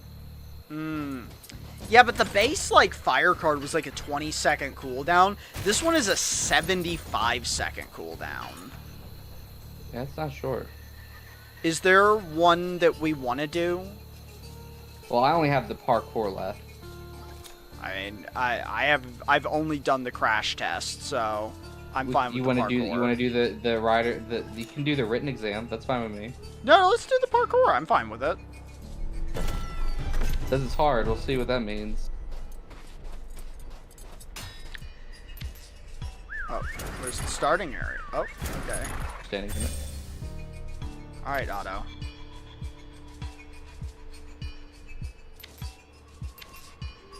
You say it's not a race, but then you go 3, 2, 1. Which to me is very much a race. Oh, fuck. It did say parkour.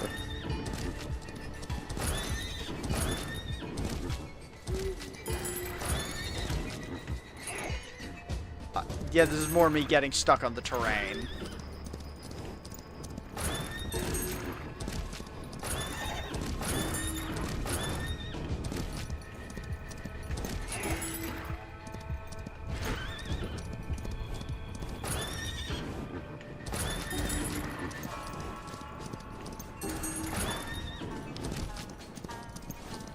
To be fair, I do like this is kind of tells or like let. Oh, fuck.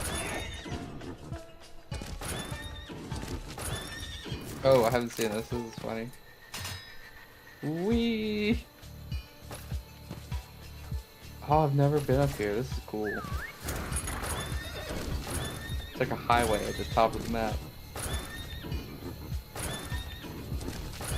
I'm like stuck on a wall.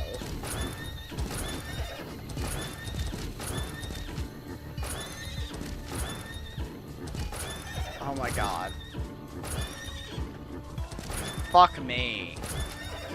How do I get back up?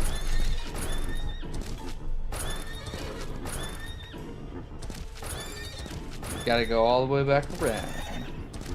I might. I'm more like, will I die if I jump down from here? There is death planes.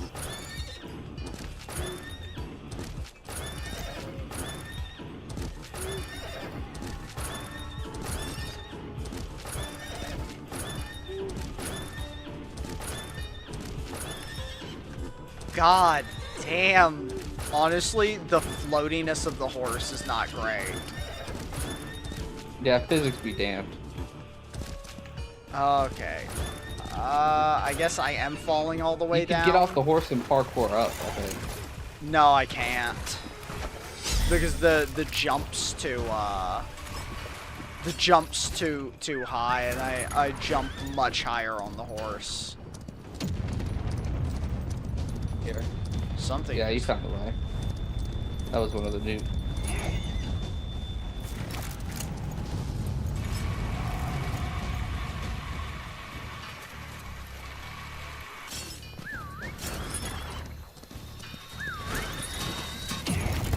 Oh, it touched me.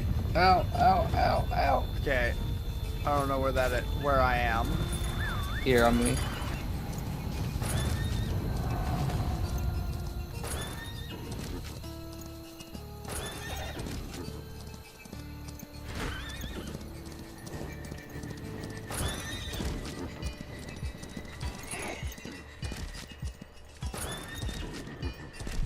Oh my god. If you have to do anything other than travel in a straight line, the horse kind of sucks. Like, just turning in place is painful. I mean, to be fair, that's lore accurate. Is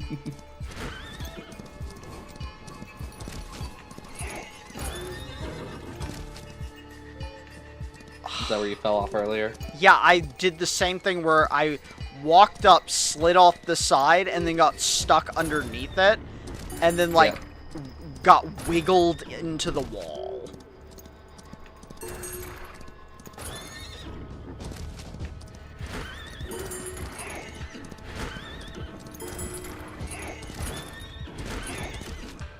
Okay, I don't know how I keep wiggling through physics objects. Like, I'm stuck. I'm stuck. Uh-oh. Inside the ramp gun. The ramp gun? Oh. That's a good way to put it. Can you get off the horse and unstick yourself? Okay, it finally shot me through, but it also didn't shoot me correctly. And I didn't land on the thing. And now I'm like, seemingly, what the fuck? Oh, you can get back up from here, I think. It, like, didn't even kind of, like, make me land where I should have. Like, I wasn't even close to landing on the train track.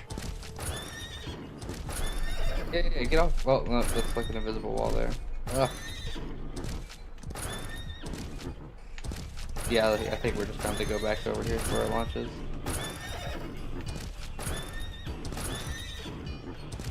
This is crazy.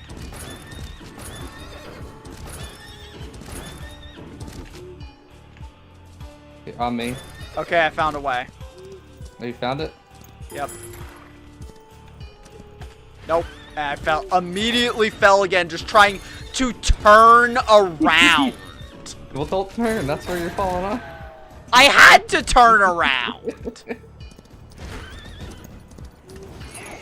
It was fucking crazy. You make like such a wide goddamn arc just turning around.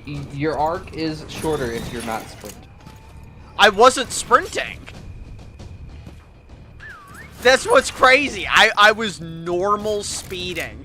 I had no reason to sprint. Honestly, the turning is so bad, I might need to just get off the horse anytime I need to turn.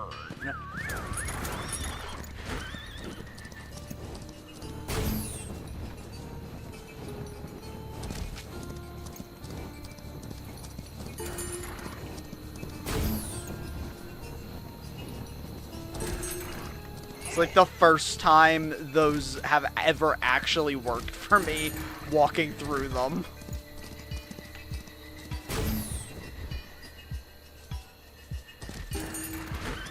They're fun when they work. They are fun when they work.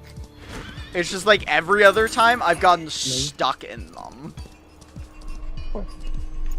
Like just then, I got stuck in that one for a second. Yeah, I just ran on top of it. Just ran over the thing.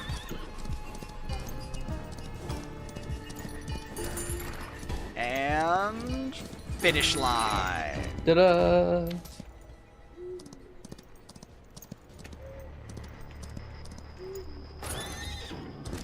Disgraceful, tasteless, and scarily unathletic. Yeah, I've been described like that before. It just hurts to hear it again. Alright, boss time. Wait, mount isn't ready? What are you talking about? There's a short cooldown when you get off of it. Oh.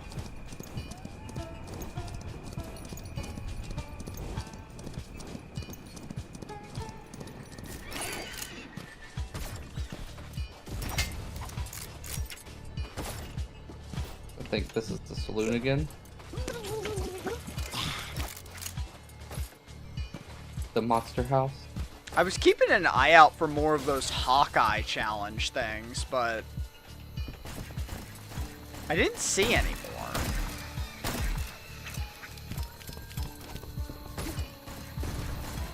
Where's the boss? There it is.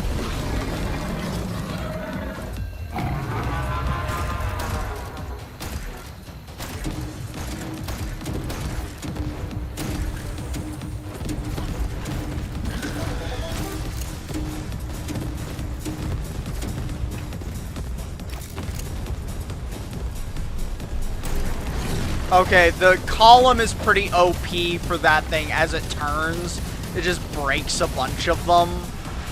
Oh yeah, that did a shit ton of damage. Right?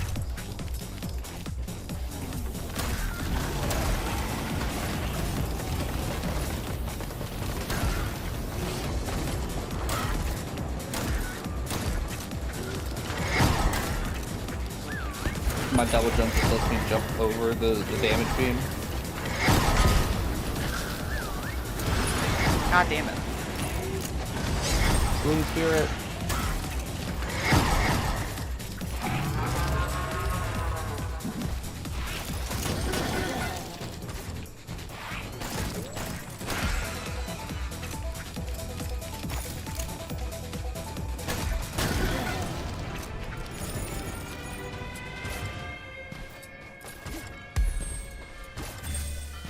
Take the portal, it takes us right to the trade station. I was just collecting things. Woohoo! That portal was ridiculous, actually. I blew up my own portal by accident. I gotta run back now. Oh, fuck. It's fine, it's just right over here.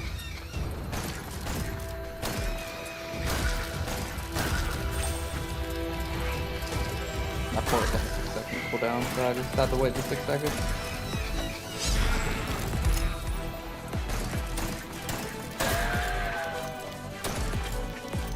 It definitely kind of seems like there's an advantage to taking all of the same element. Yeah, I mean, there's even cards that you unlock after you get a certain level in the school spell that just says the more of the spells that you have to equip, the like 10% cooldown for every spell in the same class you have equipped. Or something I mean, like that's that. pretty good. Because that means if you did all fire, that would reduce my fire beam by like 21 seconds. Yeah, I kind of want to do all cactus ones because the last cactus spell is summon a cactus golem that fights by your side. That's awesome. And there's other ones that are just like cactus crit mine. So I think that with the golem and the turret. I'm definitely interested in the voodoo, but the fire just has like really good generic application. Connor's been doing the voodoo, and he's gotten the one where you can turn creatures into your like host or your pets for a certain amount of time. Yeah, I'm kind of drawn to the fire immediately, just because it seems generically good. I do like the acid too, but...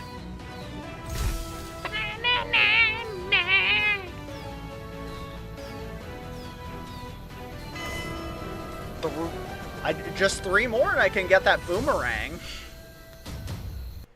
I do really hope the boomerang works exactly how I'm thinking it works, and just as a boomerang.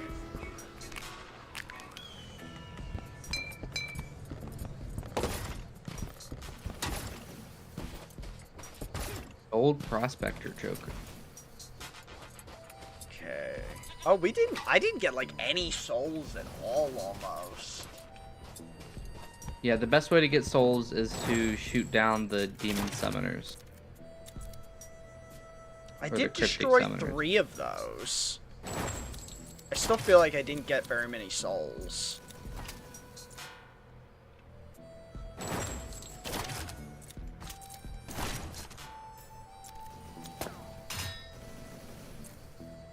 Oh, there's a joker that is that unlocks once you get 5,000 souls lifetime. That increases your acquired souls by 20% at the end of every mission.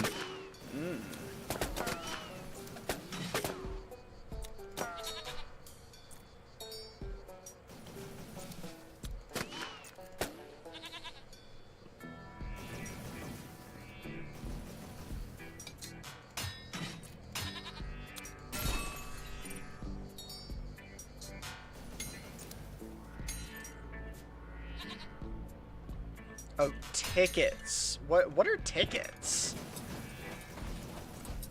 Where you see the ticket? There, it's next to souls. It says XP tickets. Oh, I've seen those somewhere too. Where have I seen them? It looks like you can spend them to automatically level up your guns or your character. One ticket equals 3 you get them from levels. prestiging. Oh.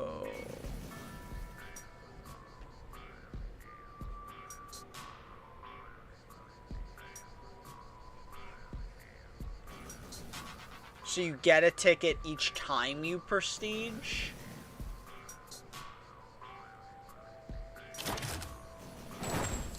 I believe so.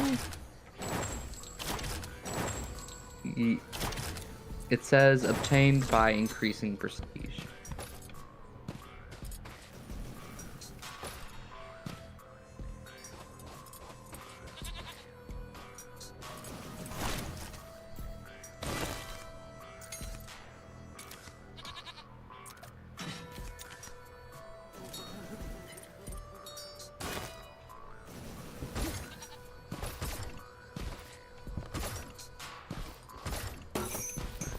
Alright, Magic Boy. What do we have? Level 12. Ugh.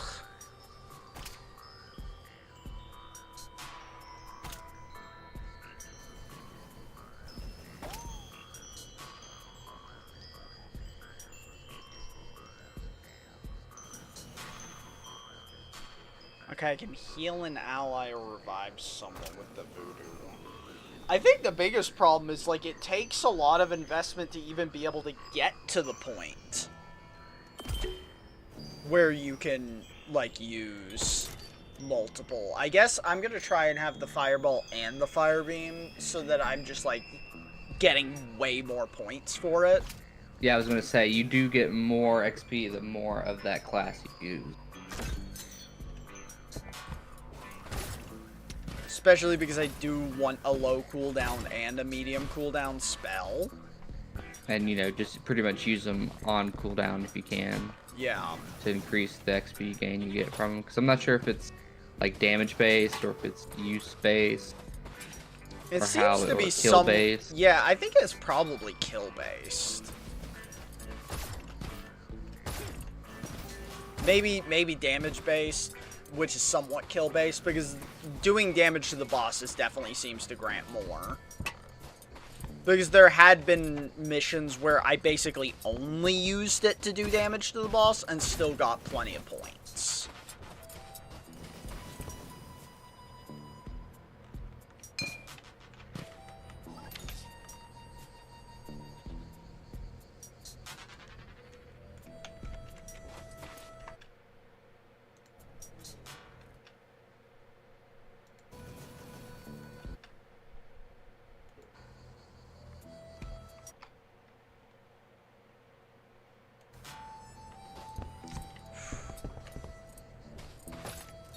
I'm contemplating whether I have the care or interest to also re-explain conviction versus arrest rates to debunk Asmongold's racist-ass tweet. I don't stay plugged into the shit he's used. It was, again, I just saw it on my... It's against my will, I swear. Against my will on my timeline, as I really only give a shit about Pokemon, but he was being so racist and it got so much attention, I was like, I gotta... He literally fucking, like, I don't know who it is, but some guy named Joe something, was basically, got clipped by the racists, for saying that,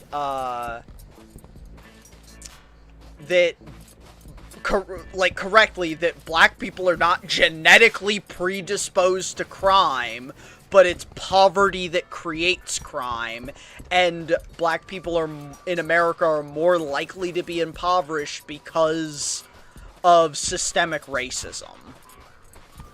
You know they hate that word. Yeah. And then Asmongold replied under that, and it had like 40,000 goddamn likes. Black people actually benefit from systemic racism because they are beneficiaries of DEI and affirmative action. And then he said socioeconomics is just cope. And I don't know, the assmold, the Roach King. They're not pulling themselves up by their bootstraps. I don't think, I think if assmold has bootstraps, they rotted away a long time ago.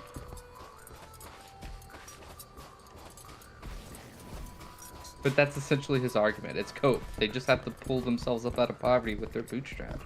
I guess.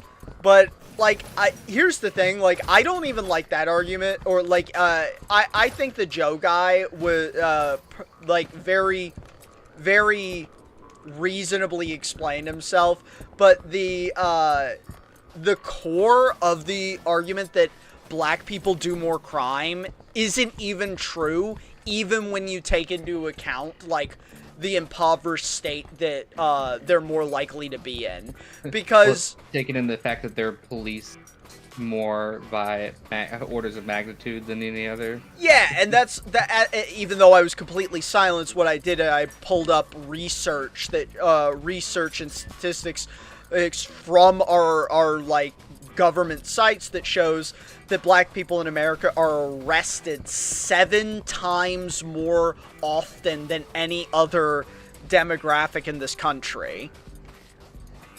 Yet, their conviction rates are identical.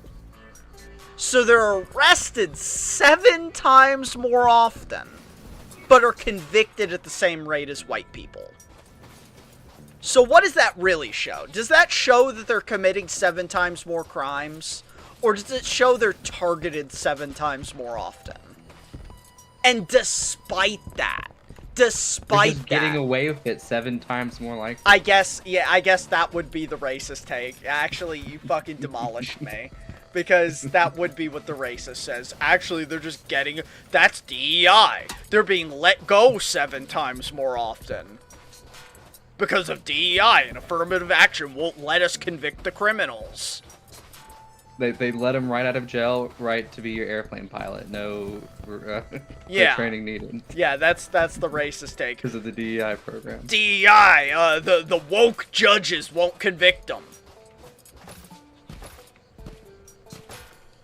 Wherein in reality, those stats actually show that white people are probably committing disproportionately more crime if they're being convicted at the exact same rate as black people that are arrested 7 times more frequently.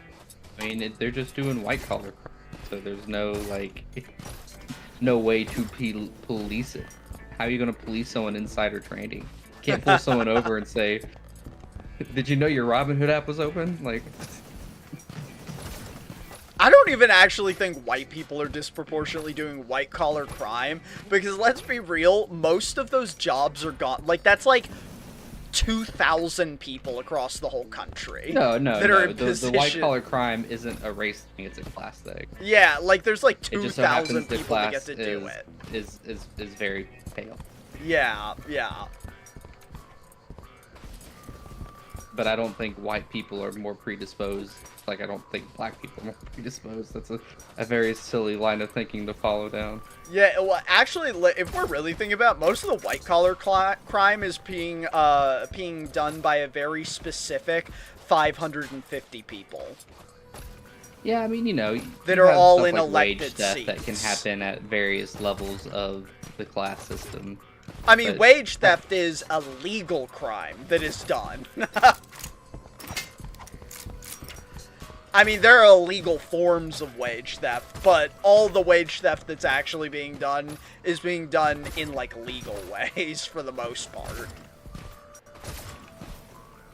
But it's still wage theft, and is morally It falls in a crime. very gray area because it hasn't been written into illegal to law. Yeah. Yeah, I was more saying, I think the vast majority of, like, that typical white-collar crime is just specifically being done by House and Senate members. As far as, like, the insider trading stuff is, yeah, but the vast majority of them and their buddies. Yeah. And I guess at this point, Trump, I read an article this morning, actually, that showed that, with Trump's trade disclosures, and Yeah, didn't he have, like 4,000 trades or something crazy? Yes! It was like 4,060 trades, which is astronomical. Because even, like, professional traders, that's their only thing, they'll do, like, 40 trades in a trade period.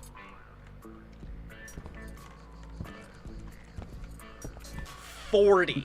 And he's It doing... doesn't smell right. Doesn't pass the sniff test, Colin. Yeah. It smells like one of the diapers right now. Yeah. Yeah, Trump's diaper, specifically. It smells Yeah. like Trump's diaper. The Don Deuce, if you... Don Dookie. Yeah, Don Dookie.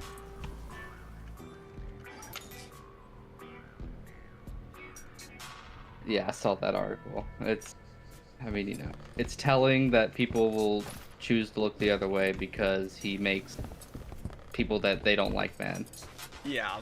against their own self-interest. You know what I mean? Like, I don't care if he's destroying the country and my cost of living has increased 15%. I'm owning the libs. I'm owning the libs. Exactly, brother. Yeah, it's a price they're happy to pay. That's the crazy. I actually like getting conservative people that I talk to around here with this after I explain to them that they're also libs. As far as they're concerned, yeah. No, like literally, because I'm like, oh well, you're a Republican, right? I'm like, well then you're a liberal. Melts their brain for a second.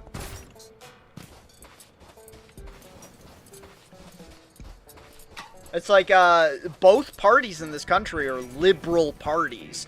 One is just a conservative liberal party, and one is a progressive liberal party.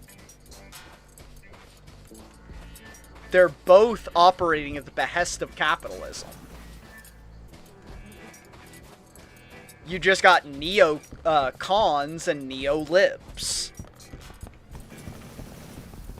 Like when Republicans see like the political line that Democrats as a party are just barely left of center.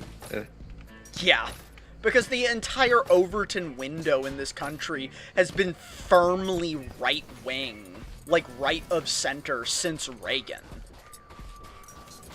And like probably one of our two most effective presidents in the last, like, 30 years were Clinton and Obama, and they were both still deeply conservative.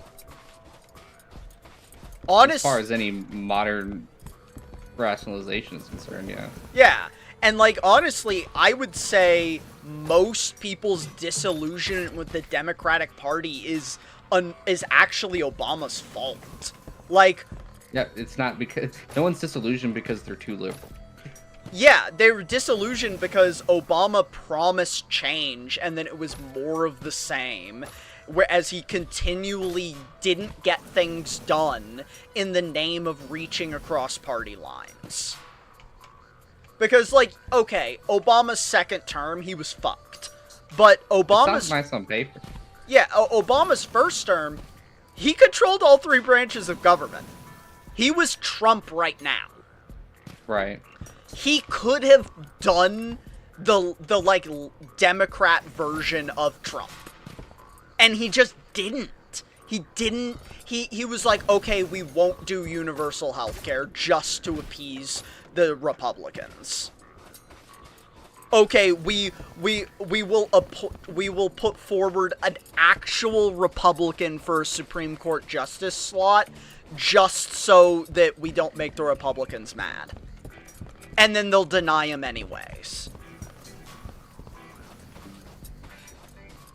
To be fair, there wasn't any precedence on what's happening right now before right now. No, yeah, but like... As far as how far it's gone. Still, it was just like the Democrats were so including Obama, who on paper was supposed to be the most progressive guy we had ever elected. We're complicit with right-wing policies, yeah. Yeah, was incredibly complicit and didn't do the things he promised in the name of reaching across party lines. That got the system nowhere. Yeah, and what that did was that disenfranchised a huge chunk of voters and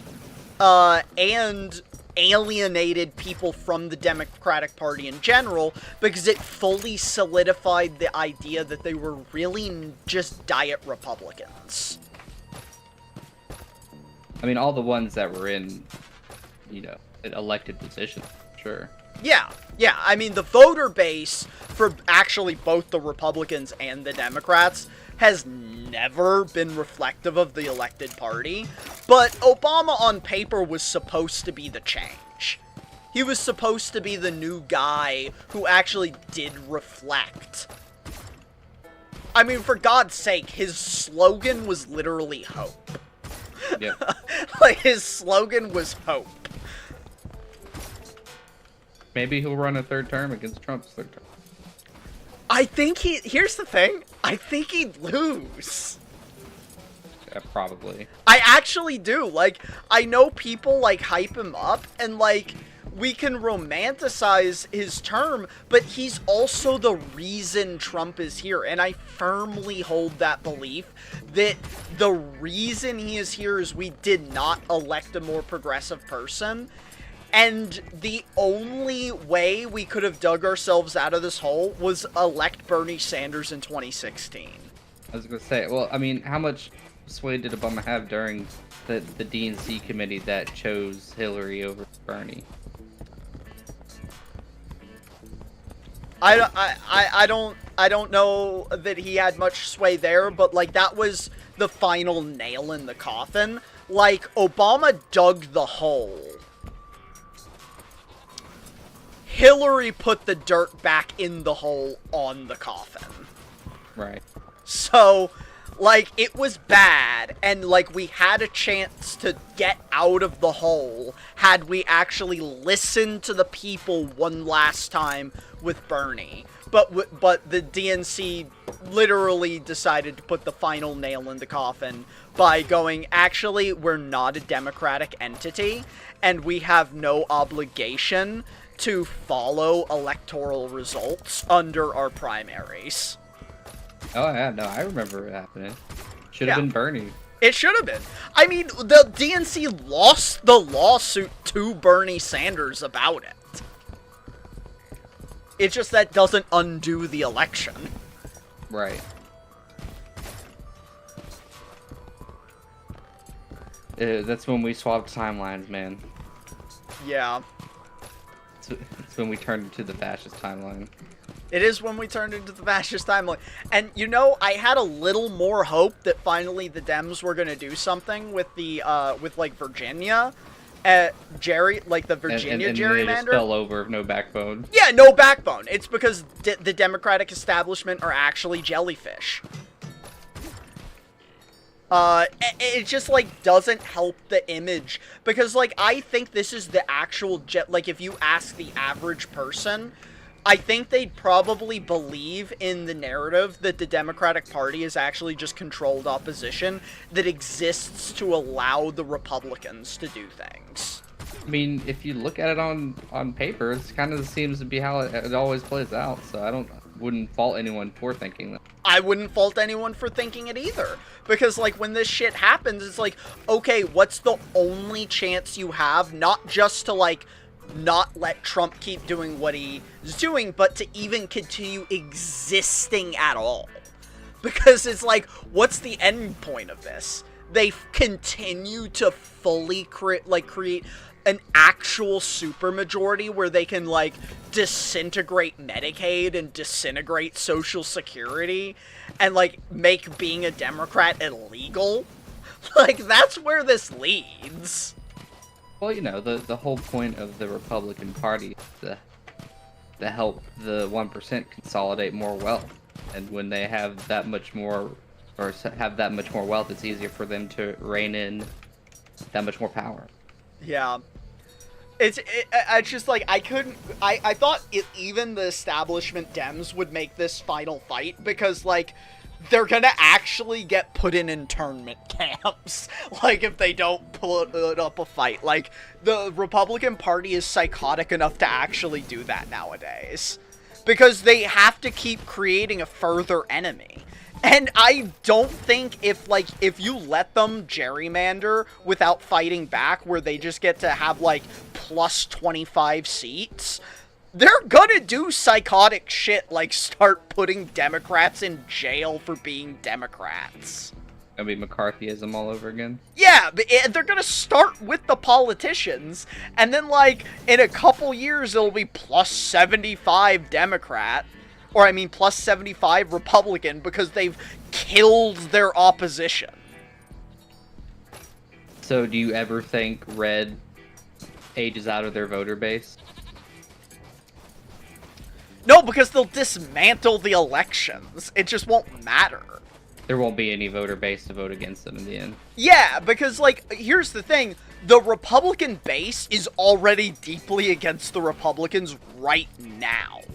The, like, number of their core has diminished. Like, if you look at the polls and everything, their core voter base is gone. It's fucking disintegrated. The things the Republicans are behind, their own core aren't with them with anymore. They're still super pro-Israel. The Republican voter base is not. They don't give a shit. The Republicans are super pro-war. The base is not. The MAGA is. The base is not. Even MAGA's not. Marjorie Taylor Greene is, like, the poster child for MAGA, and she hates the war. She's like, why would we spend money on bombs to fight a country's fight that should be their own fight when we could be taking care of Americans? Because Netanyahu's semen is delicious. Well, that's exactly how they see it. They're like, this isn't our fight, this is Israel's fight. They can fight their own fight. Fuck Israel. That's literally how the MAGA, I'm not even talking about the average Republican. The average Republican, like, checked out a long fucking time ago. The MAGAs are the ones disintegrating now. He's losing his MAGA core. But they're making sure to try and rig it in a way that they literally don't need elections. And the Democrats are just letting them do it. That's why I'm like, if you don't stop them now, you literally won't be able to stop them because it won't be a democracy anymore. We're already barely a representative democracy. We're already barely a democratic republic, and they're wicking away the final straws. They're gonna just handing them the key to lock their own cage. Yeah, exactly. They built the cage, and now you're handing the key over while stepping into it voluntarily. I mean, literally, the Virginia Democrats were like, okay, we'll just do nothing and push it to the Supreme Court, who will also tell us to get fucked. Meanwhile, they already have, connection lost, okay. Yeah, I dropped out of the game. Oh, okay. Meanwhile, like, there's already actual precedent for the Democrats to just ignore them. Because Ohio and North Carolina's state Supreme Courts told them they can't do or they couldn't use their maps when they gerrymandered Republican maps. Like, their Supreme Courts told them their Republican gerrymandered maps were illegal. What did North Carolina and Ohio do? They just did it anyways. Whatever. Yeah, they just went shrug and fucking went with the maps anyways. What were their repercussions? They won Nothing. more seats. So I wouldn't call that a repercussion, though. No, yeah, That was the goal all along. Yeah, I'm being sarcastic. Like, they had no repercussions. They got exactly what they wanted, which was more seats. So, like, Virginia, it's not even like Virginia would have been breaking ground by ignoring their state Supreme Court. They would have been following the standardized precedent.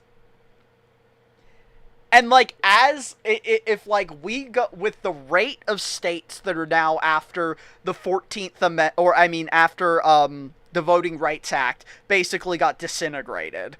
All the states that are now pushing extra things, it's looking like Republicans are about to be plus 14.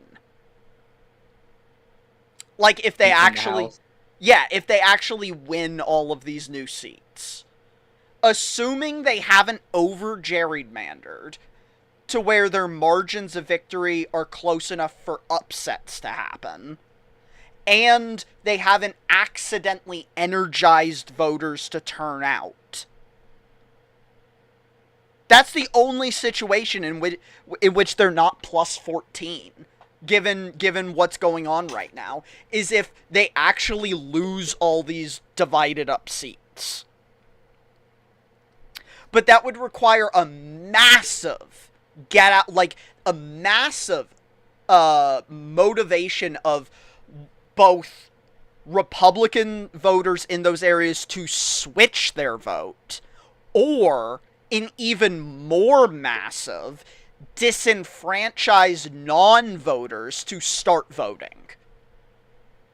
Is the biggest group of people that can vote are the people who don't vote. It's true. There's only 2 elections in U.S. history that would have been won, or that were won with a percentage that wouldn't have been beat by the non-voter percentage.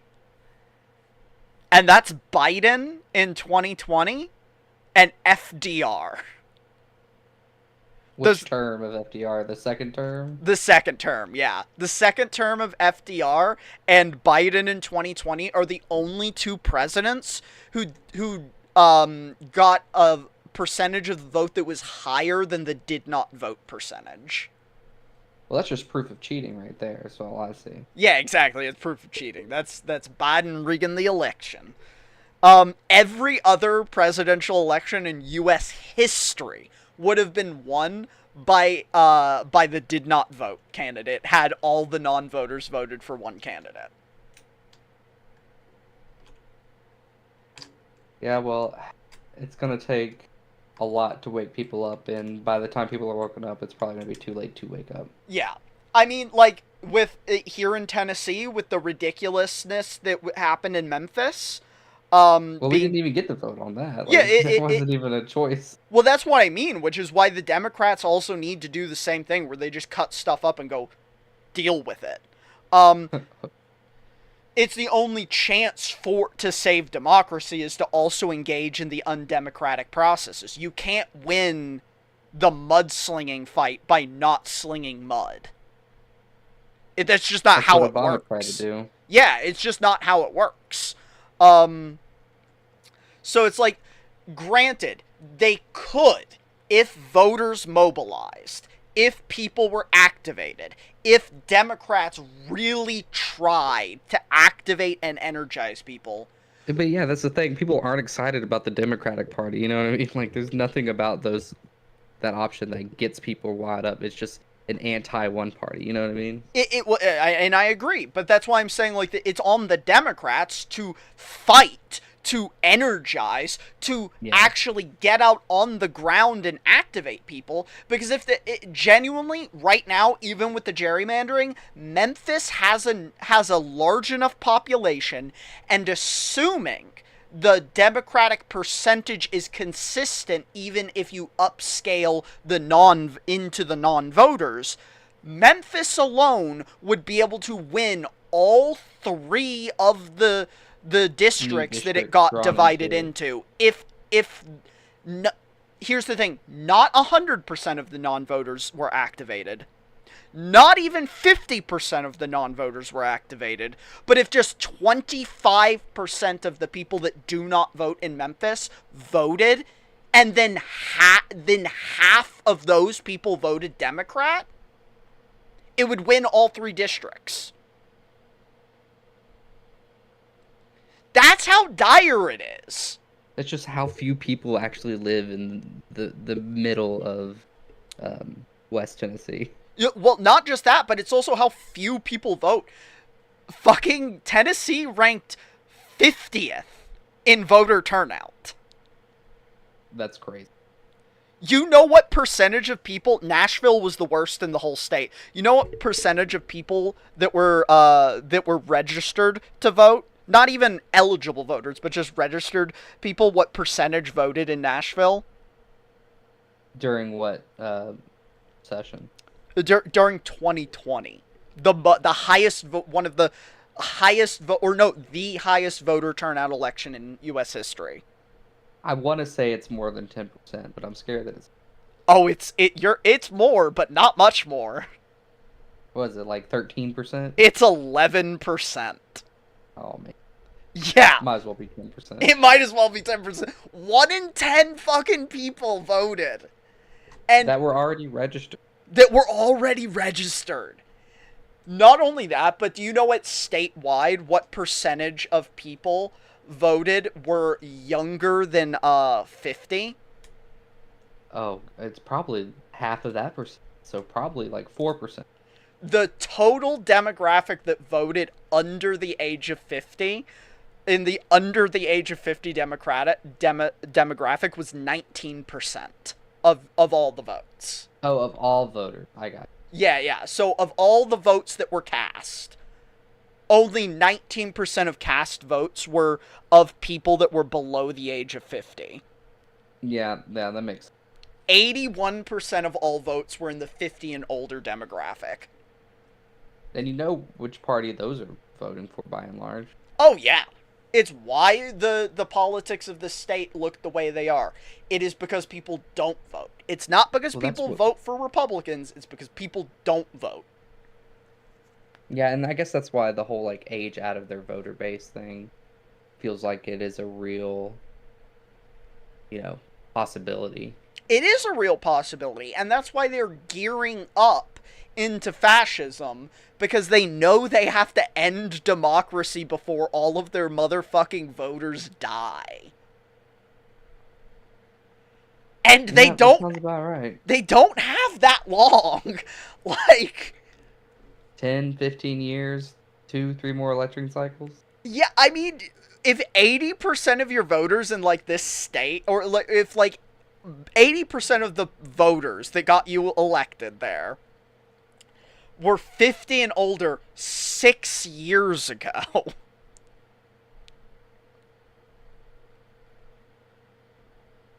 That means, like, at minimum, your voter base is now 56. The average age of death in Tennessee is 76. Yeah, so your youngest voter was 56 years ago. With females going to 79 and males going to 73, so they're meeting in the middle there. And let's just be real. Like, yes, you got older women that are voting Republican, but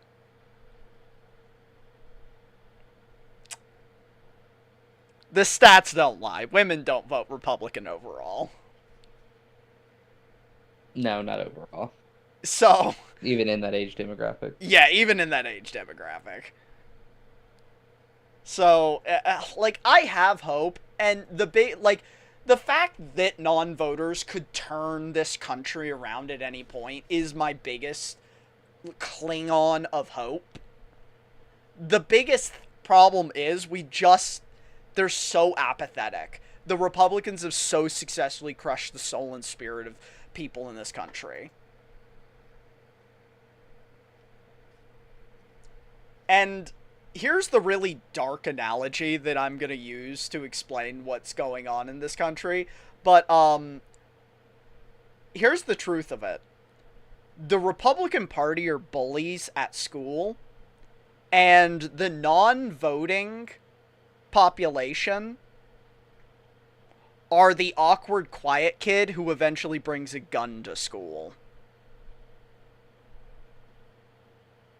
In what ways is it working? Well, so the Democrats are the school or the teachers who are just standing by doing nothing as the bullies the awkward kid.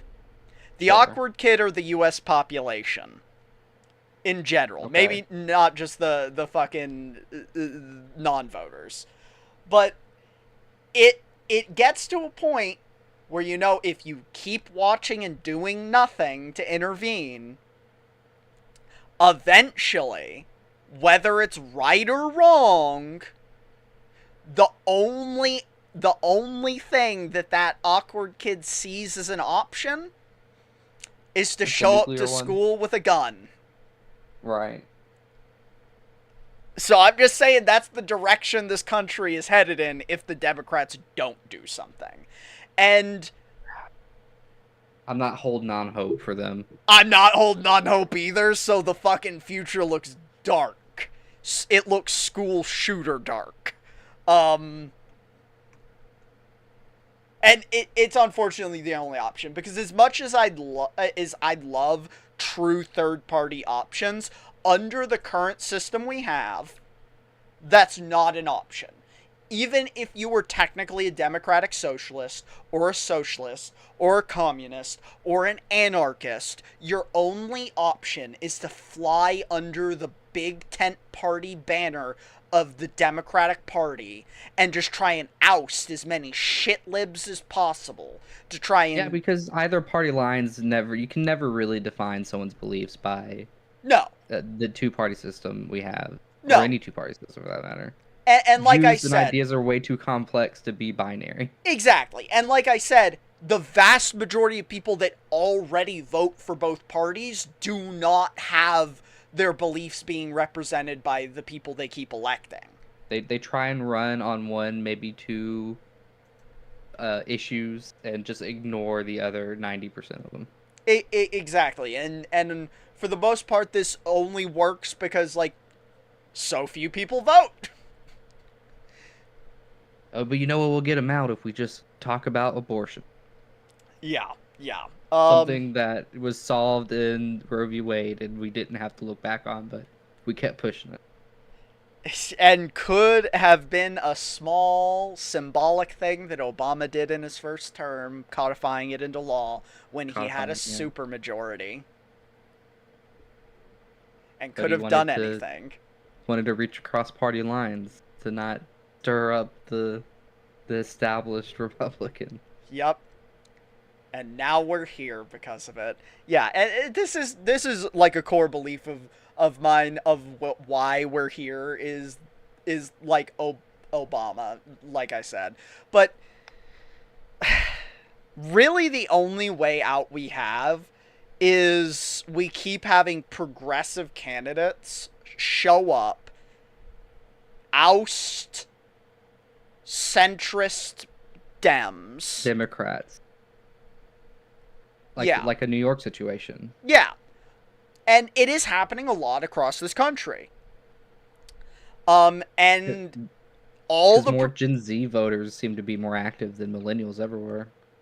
Honestly, yeah, like and so I'm a fan of Hassan like Hasanabi on Twitch. I like Hassan, and I think what he's been doing lately has been fucking phenomenal. He has been leveraging his internet popularity to act as a hype man for every progressive politician that is running this cycle. Yeah, I mean, he's doing what he should be for his own party, you know what I mean? Exactly. He is He's showing the up. closest thing to the left-wing grifter that we have. Yeah, exactly. The closest thing.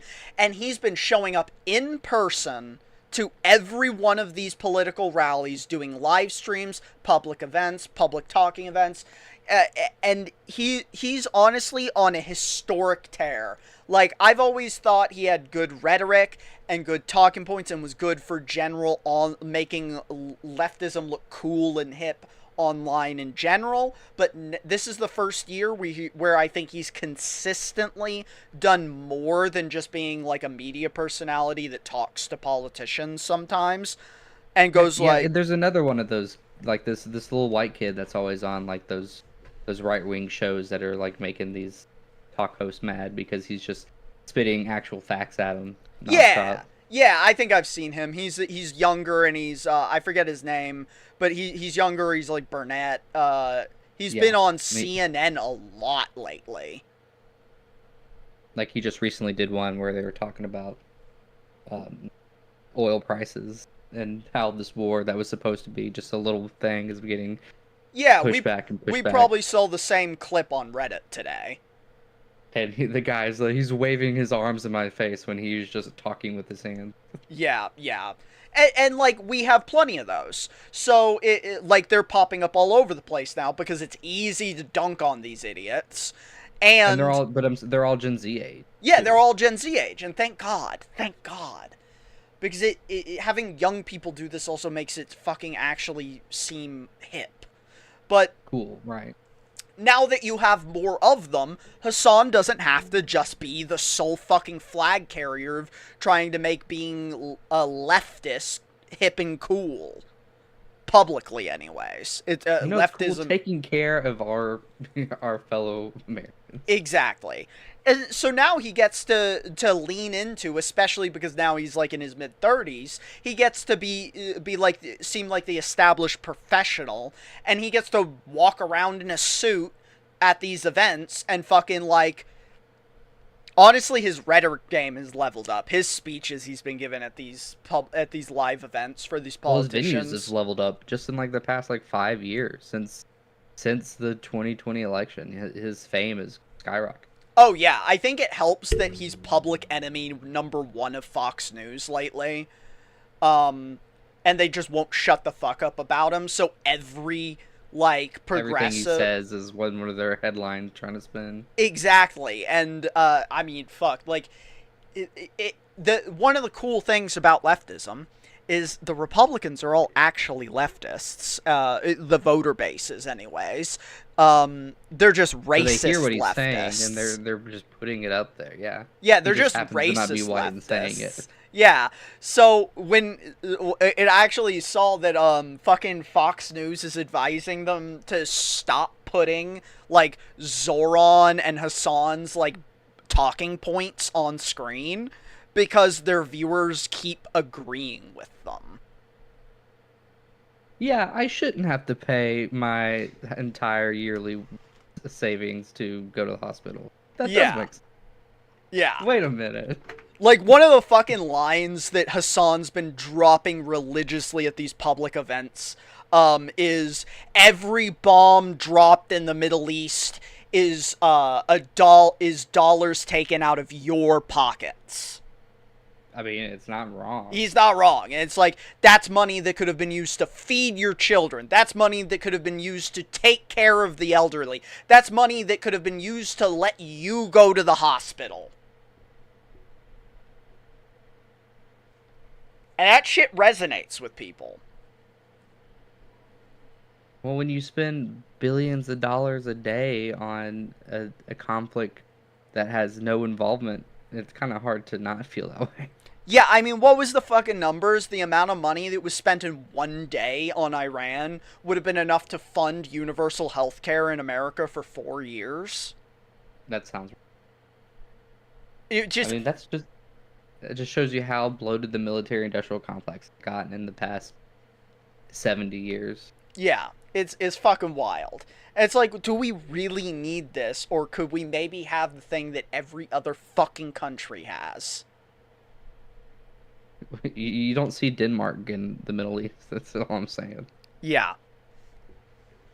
It's so wild. So, like, and like I said, the Republican voter base is really anti-war, and their version of America First does mean we're spending money on Americans before we're fucking with other countries. So the only way you could justify these endless foreign wars, even to the Republican voter base at this point, is if you were paying for their health care or Social Security or really anything at all.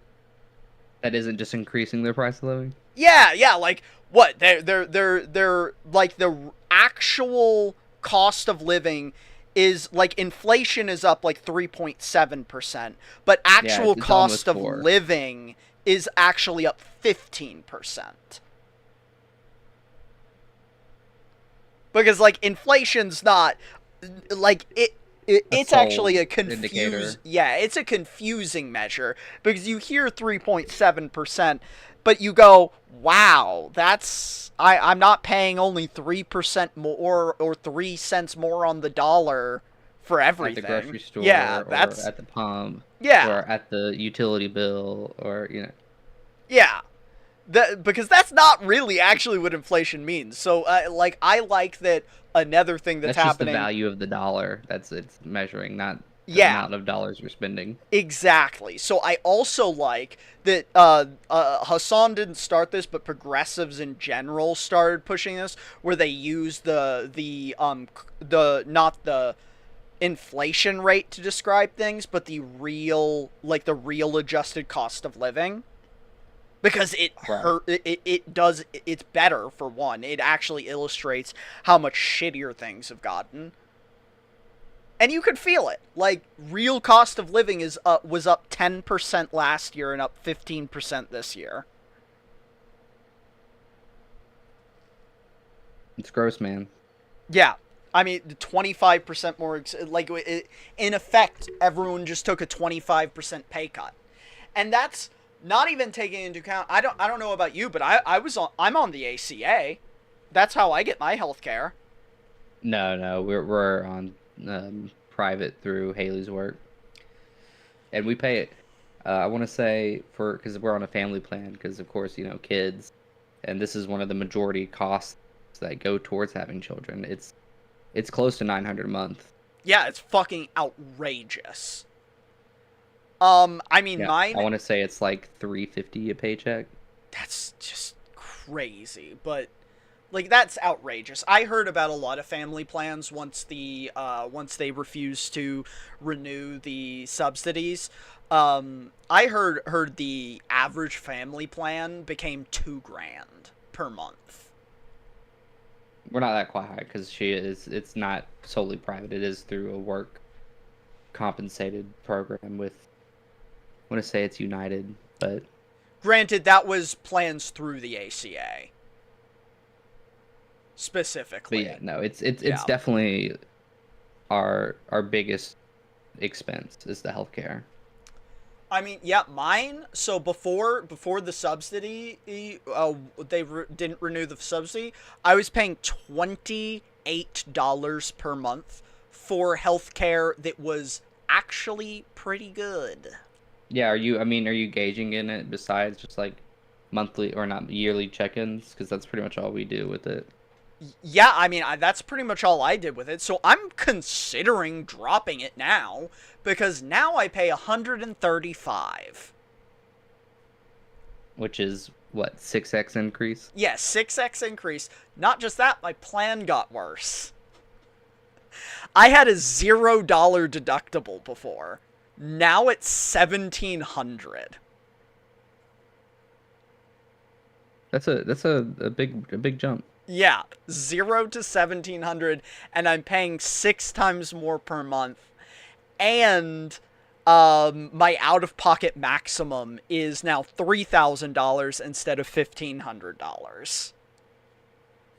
Everything's getting enshittified. Yeah. Enshittification. So my total cost went from, like, my total potential cost of usage went from only, I think before it was a total cost, like a total maximum cost per year. Like if I use the entire out-of-pocket maximum and all the monthly payments was only $1,800. Now it's like $5,000. And people wonder why you're crazy about getting your nutrients and your macros together. Oh yeah. Yeah, I can't afford to get sick. I can't afford to have failing health. Are you kidding? Like, Jesus. No one can. And that again, I feel like it's by design. It's by design. And like, honestly, it's a lot of extra stress too, because I'm not going to blame anyone who lets their health slip, because life is hard. There's a lot of stuff to do, and it's borderline impossible to find time to, like, take care of yourself, especially when you're taking care of other people and other things. I have Very true. no responsibilities outside of myself. I don't. That I only have to deal with myself. You got a cat and a significant other. That's some responsibility you can claim. I mean, yeah, It's not but sole responsibility, but it is some responsibility. and while I try and encourage Gabby make healthy decisions, I can't get her to work out with me at all. That's a me thing and a thing only. Like the best I've been able to do is I get her to walk. I get her to walk for 45 minutes per day. That's more than what most people get. It is what more than most people get. I encourage anyone, even if it's very, very, like, not strenuous, to do weightlifting in some capacity, especially as we age, because weightlifting increases bone density, which dramatically decreases your risk of injury as you age. I mean, it also fights just muscular atrophy, because if you don't use it, it does decay. Yeah.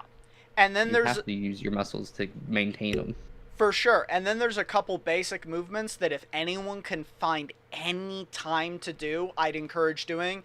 The number one thing is if you can find time in the day to do 100 unweighted squats. They don't all have to be at the same time, but if you can do that, you will make You'll sure be really regular. Well, more like one of the problems that a lot of people have as they get older, too, is deterioration of, like, the quads that makes it hard for you to sit up and crouch and stand up. Right. It's going to limit that. It's also going to strengthen the stabilizing muscles in your legs, which makes you less likely to have, like, balance problems due to muscular weakness. It's also going to strengthen the ligaments in your knees, which is going to reduce knee pain.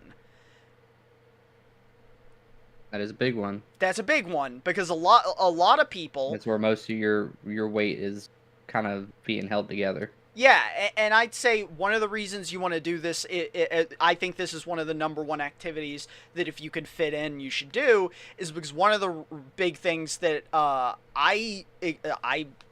lot of people that are customers regularly at my place are older. One of the biggest things that I see, personally, not just from what I read online, but personally what I see, is what happens when people's physical abilities start deteriorating more quickly is, well, it's painful to do basic movement, so I do basic movement less. Not exercise movement, but, like, my knees hurt real bad, my knees are real stiff, so it's hard for me to walk at all. So now I just don't even walk. It's just a slippery slope at that point. Exactly. And when you're older, like especially north of 50, as all your processes start slowing down, that means the moment you stop engaging with regular everyday movement, that stuff just starts disintegrating. So if you can strengthen your joints and your ligaments through regular, like, full range movement, not weighted, just regular full range movement, it means later in life you're more likely to maintain your ability to just not run or anything, not do like weighted exercise, but just walk. Just get around. Yeah, just get around and walk. And getting around, like, regularly, just maintaining everyday movement is the biggest thing that's going to keep you from disintegrating. Yeah, that's the people that live to 100 are the people that were still walking around at 90. Yeah, I mean, like, my boss, Jack, love the dude. He's 84, and he just walks around the store all day. He's getting his steps in. Yeah, he just, like, hangs out at the shop all day. He just walking around, doing odd jobs, like filling up tobacco bags and, like, counting things. And it's not a lot, but he's staying active, and he's 84. What else are you gonna do when you're 84? Yeah, right? He's 84, and he's upright. He goes fishing as a hobby a lot. Like, he's still able to do that at 84, and that's awesome. And that's all just because you move around. Yeah, right now my weight training is picking up children, and my steps is taking them to the park. Hell, that's like valid. We have one that's just in the neighborhood, so pretty much daily. It's like a quick little, like, half mile maybe. There and back. Yeah, I mean, that's super valid. Like, like, genuinely, like, there's scientific like research on this. You will develop physical health faster with, like, heavier weights and quantity, but the rate for strength building is actually really, really low. You can build strength on, like, in an exercise pattern, which you could compare to everyday activity, with as little as 1 set per week. 1 set per week of a muscle group. Oh no, like, one of my 3-year-old's favorite things, and she's what, like 35 pounds now, just hold on to one bicep and just let me, like, curl her up and, like, just have her hang there for a little bit and then go down and then back up. Yeah, exactly. Like, and that's like, if you categorize that into everyday activities, that means it really does mean just doing things every day, builds strength, and maintains like health. Because, like, 1 set per week will build muscle over time. You won't be maintaining, you won't be going down, you'll be getting stronger with 1 set per week. That's scientific fact. And a set is, like, in their categorization, was simply doing one muscle movement 8 times.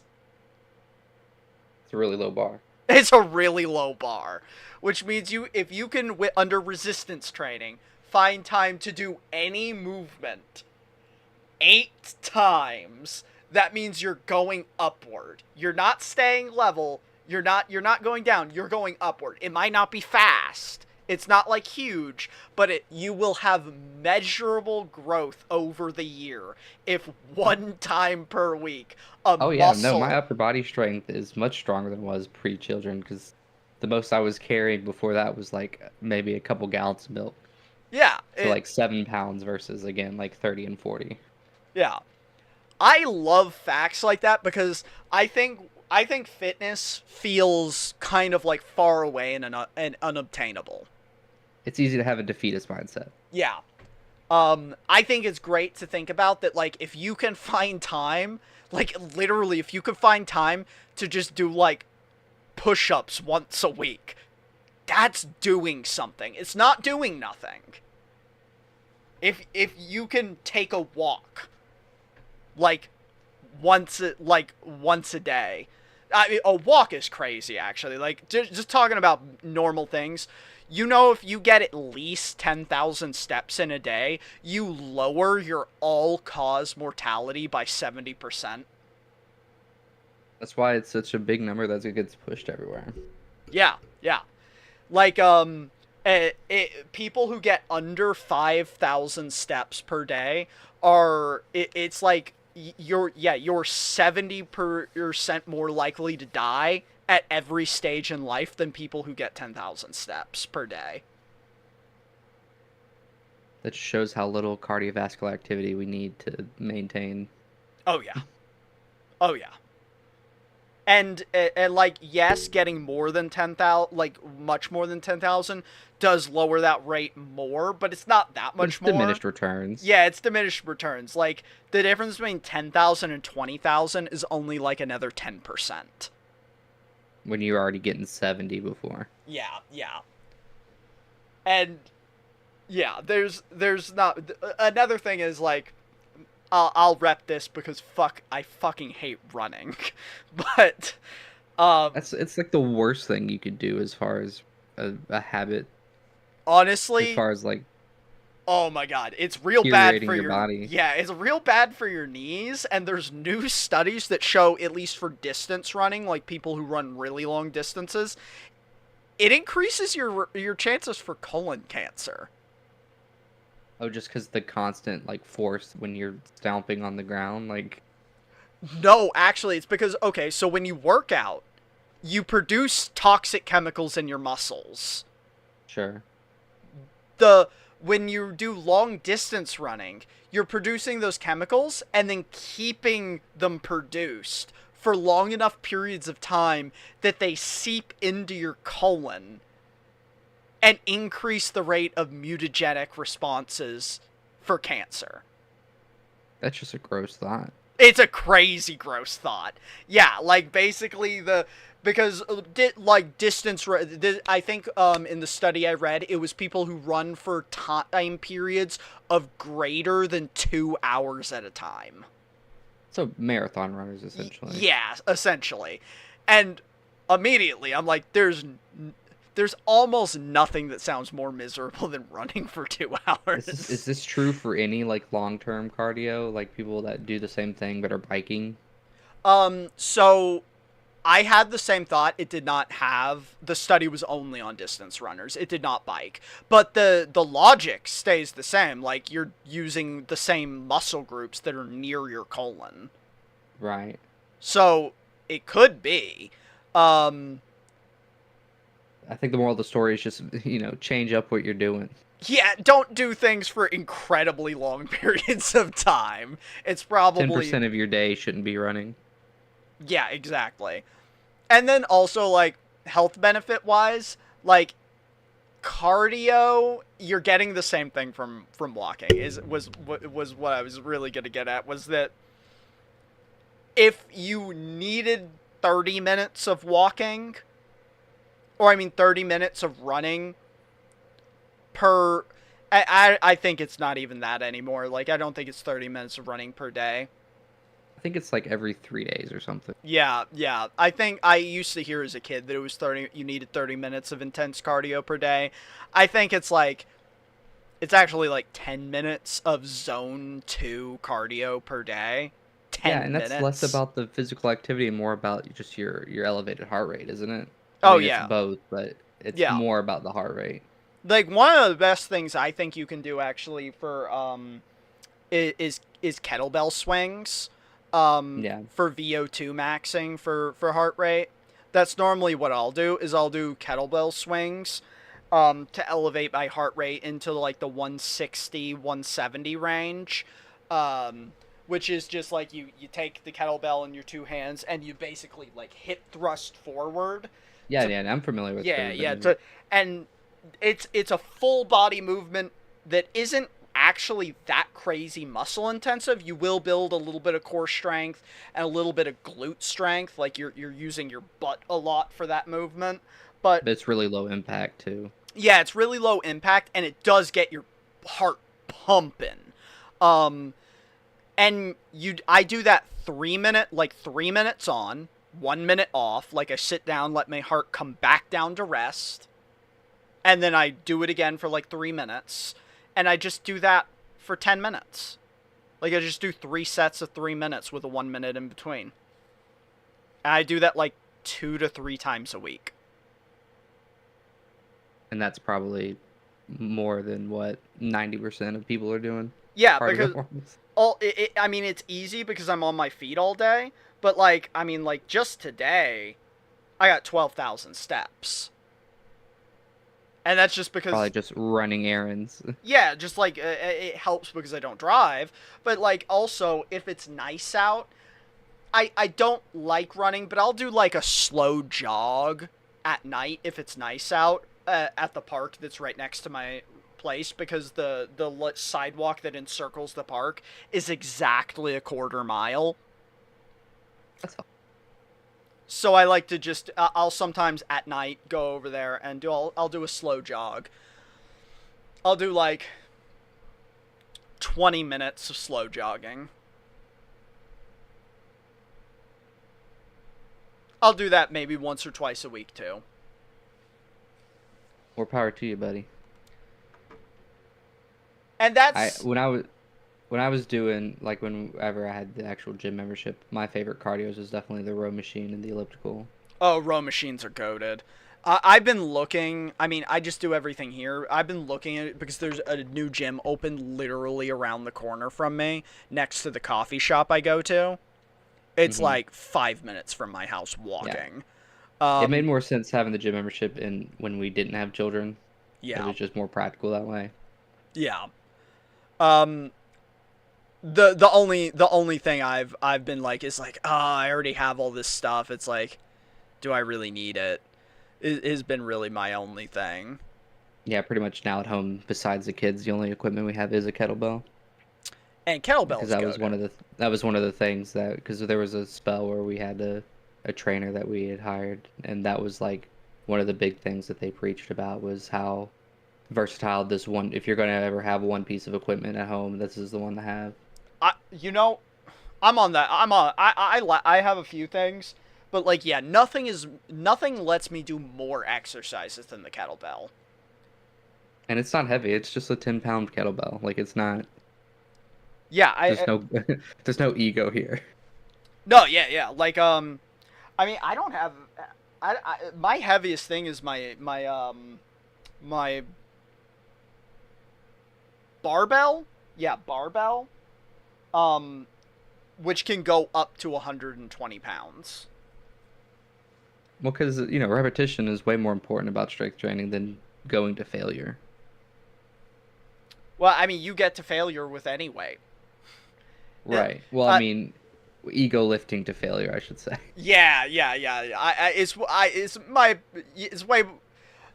Depending on what you're doing. If you're trying to build like the max strength, I think it's like you're supposed to stop 1 or 2 reps from failure. But generally, if you're trying to like do the absolute pivotal of what's like perfect for building your strength, what I've heard is you should be using a weight that is heavy enough that you are approaching that like 2 to 3 reps from failure within 8 to 12 reps. But then we're just talking about things that isn't about maintaining health. It's about, building muscle for, people that want it, and we're a percent of people that are in that kind of category. Yeah, for maintaining health, I think it's way more like I don't think you need weights at almost at all. You need to do resistance training, but your body weight is plenty. Like calisthenics is all you need for true right. Like health resistance. Your push-ups, your pull-ups, your squats, yeah, things that will engage a full range of motion, that will put your joints in their full range of motion.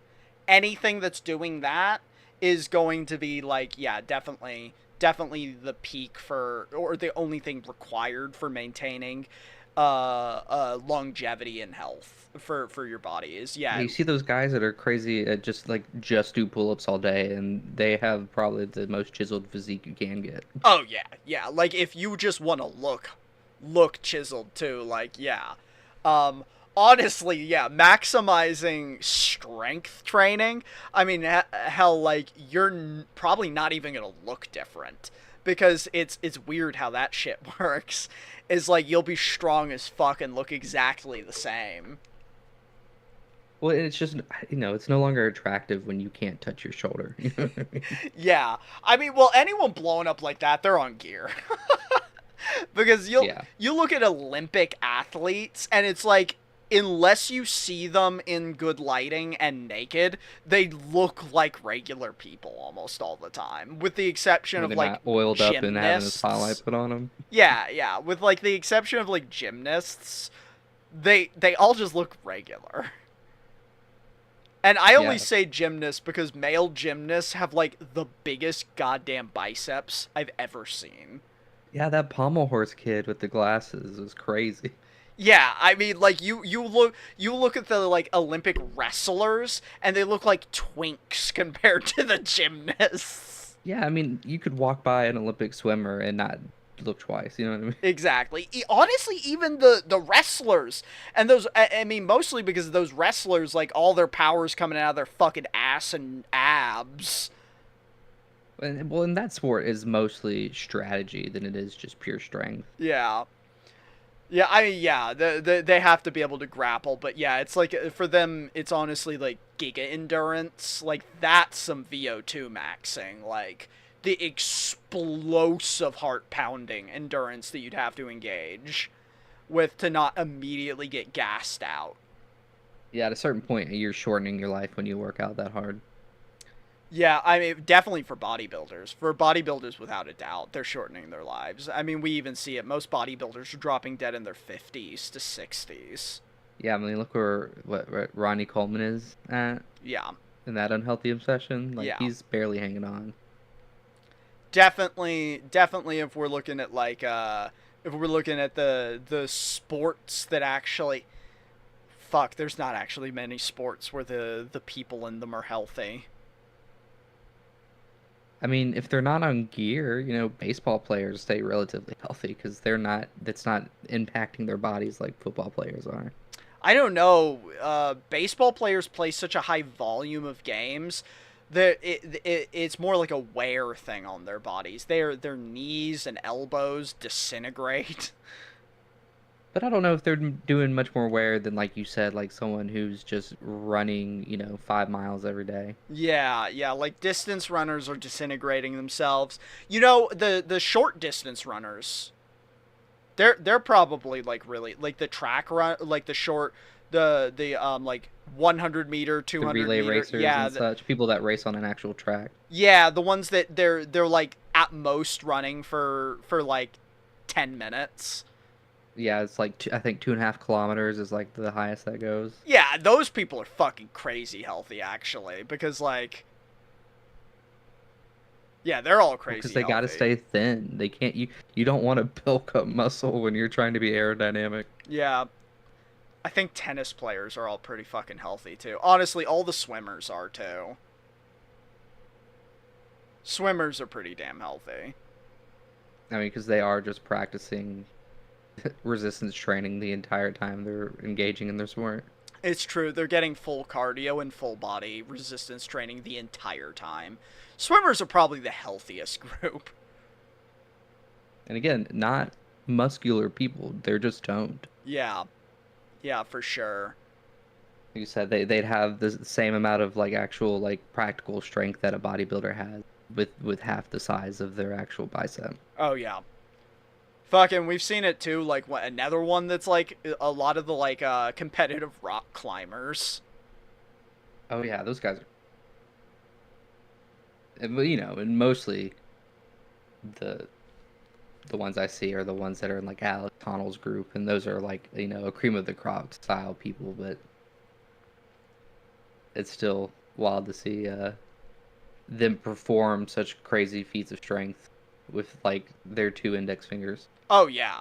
I've seen a lot of like fucking social media things where it's like it'll be like bodybuilders going into local rock climbing gyms and regular people outgrip strength the bodybuilder. Right, because again, you're not bodybuilders seldom build practical strength. It is simply a physique thing that they're achieving. Oh yeah. Especially because like since they're trying to pump their biceps and shit to maximum size, a lot of them will have their biceps outpace their grip strength, so then they use straps to make sure that they don't even have to factor in their grip strength. But yeah, no, you're right. I've seen that. Yeah. So it's like another thing. It's like, okay, you might not have as much strength in one specific muscle, but you have a more like evened strength where all your stabilizing muscles and all your like smaller muscles are working in conjunction with that muscle, so you end up having a greater overall strength. Because And aren't those like giant belts also for like help stabilizing when they're doing like deadlifts? yeah, so their abs don't have to be as involved. Again, like I said, it's a physique thing. They're not actually trying to use these muscles in any sort of like competitive manner. Yeah, yeah. I mean, fuck, like, that might also just be, like, a American mindset to fitness that maybe is, like, limiting, because, what is his name? I don't think he competed this last time, but the Chinese powerlifting guy for the Olympics, he's a fucking... The one who's had, like, the wife who passed away? Maybe he did. He's a beast, though. He won like 5 times and then retired at like 35, and then the 2 people that most recently won were his apprentices, and then he came back in at like 42 and then won again, with the second place being his 27-year-old apprentice. Pretty motivational. Yeah, he's like, again, he's a guy that if you looked at him with like, unless he's not wearing clothes, you probably wouldn't know. Outside of his neck is kind of insane. He's got pyramid I mean, neck. he's probably built like a farmhand. You know what I mean? Someone who's just tossing hay bales. He does. But he looks shredded, of course, without his shirt on. But like, he's got a really thick neck. Like, that's the only thing you'd be like. Well, that's how all like the difference between like the average entrance in a strongman competition versus like Mr. Olympiad. You know what I mean? They always have that crazy change of physique. Yeah, but like, fuck, he's one of those guys that's just like crazy strong across his entire body, because like you see him do the clean and jerk, which he holds. He's like set the last like, I think like 7 world records for the Olympics for it, and you see him go up on it, and he doesn't even use a belt. Like, you're allowed to use a belt in the Olympics for it. He doesn't even use a belt because, like, every one of his supporting muscles is just absolutely diamond. I don't need the hand. Yeah, he just doesn't need it. He's like, nope, I got it. He fucking...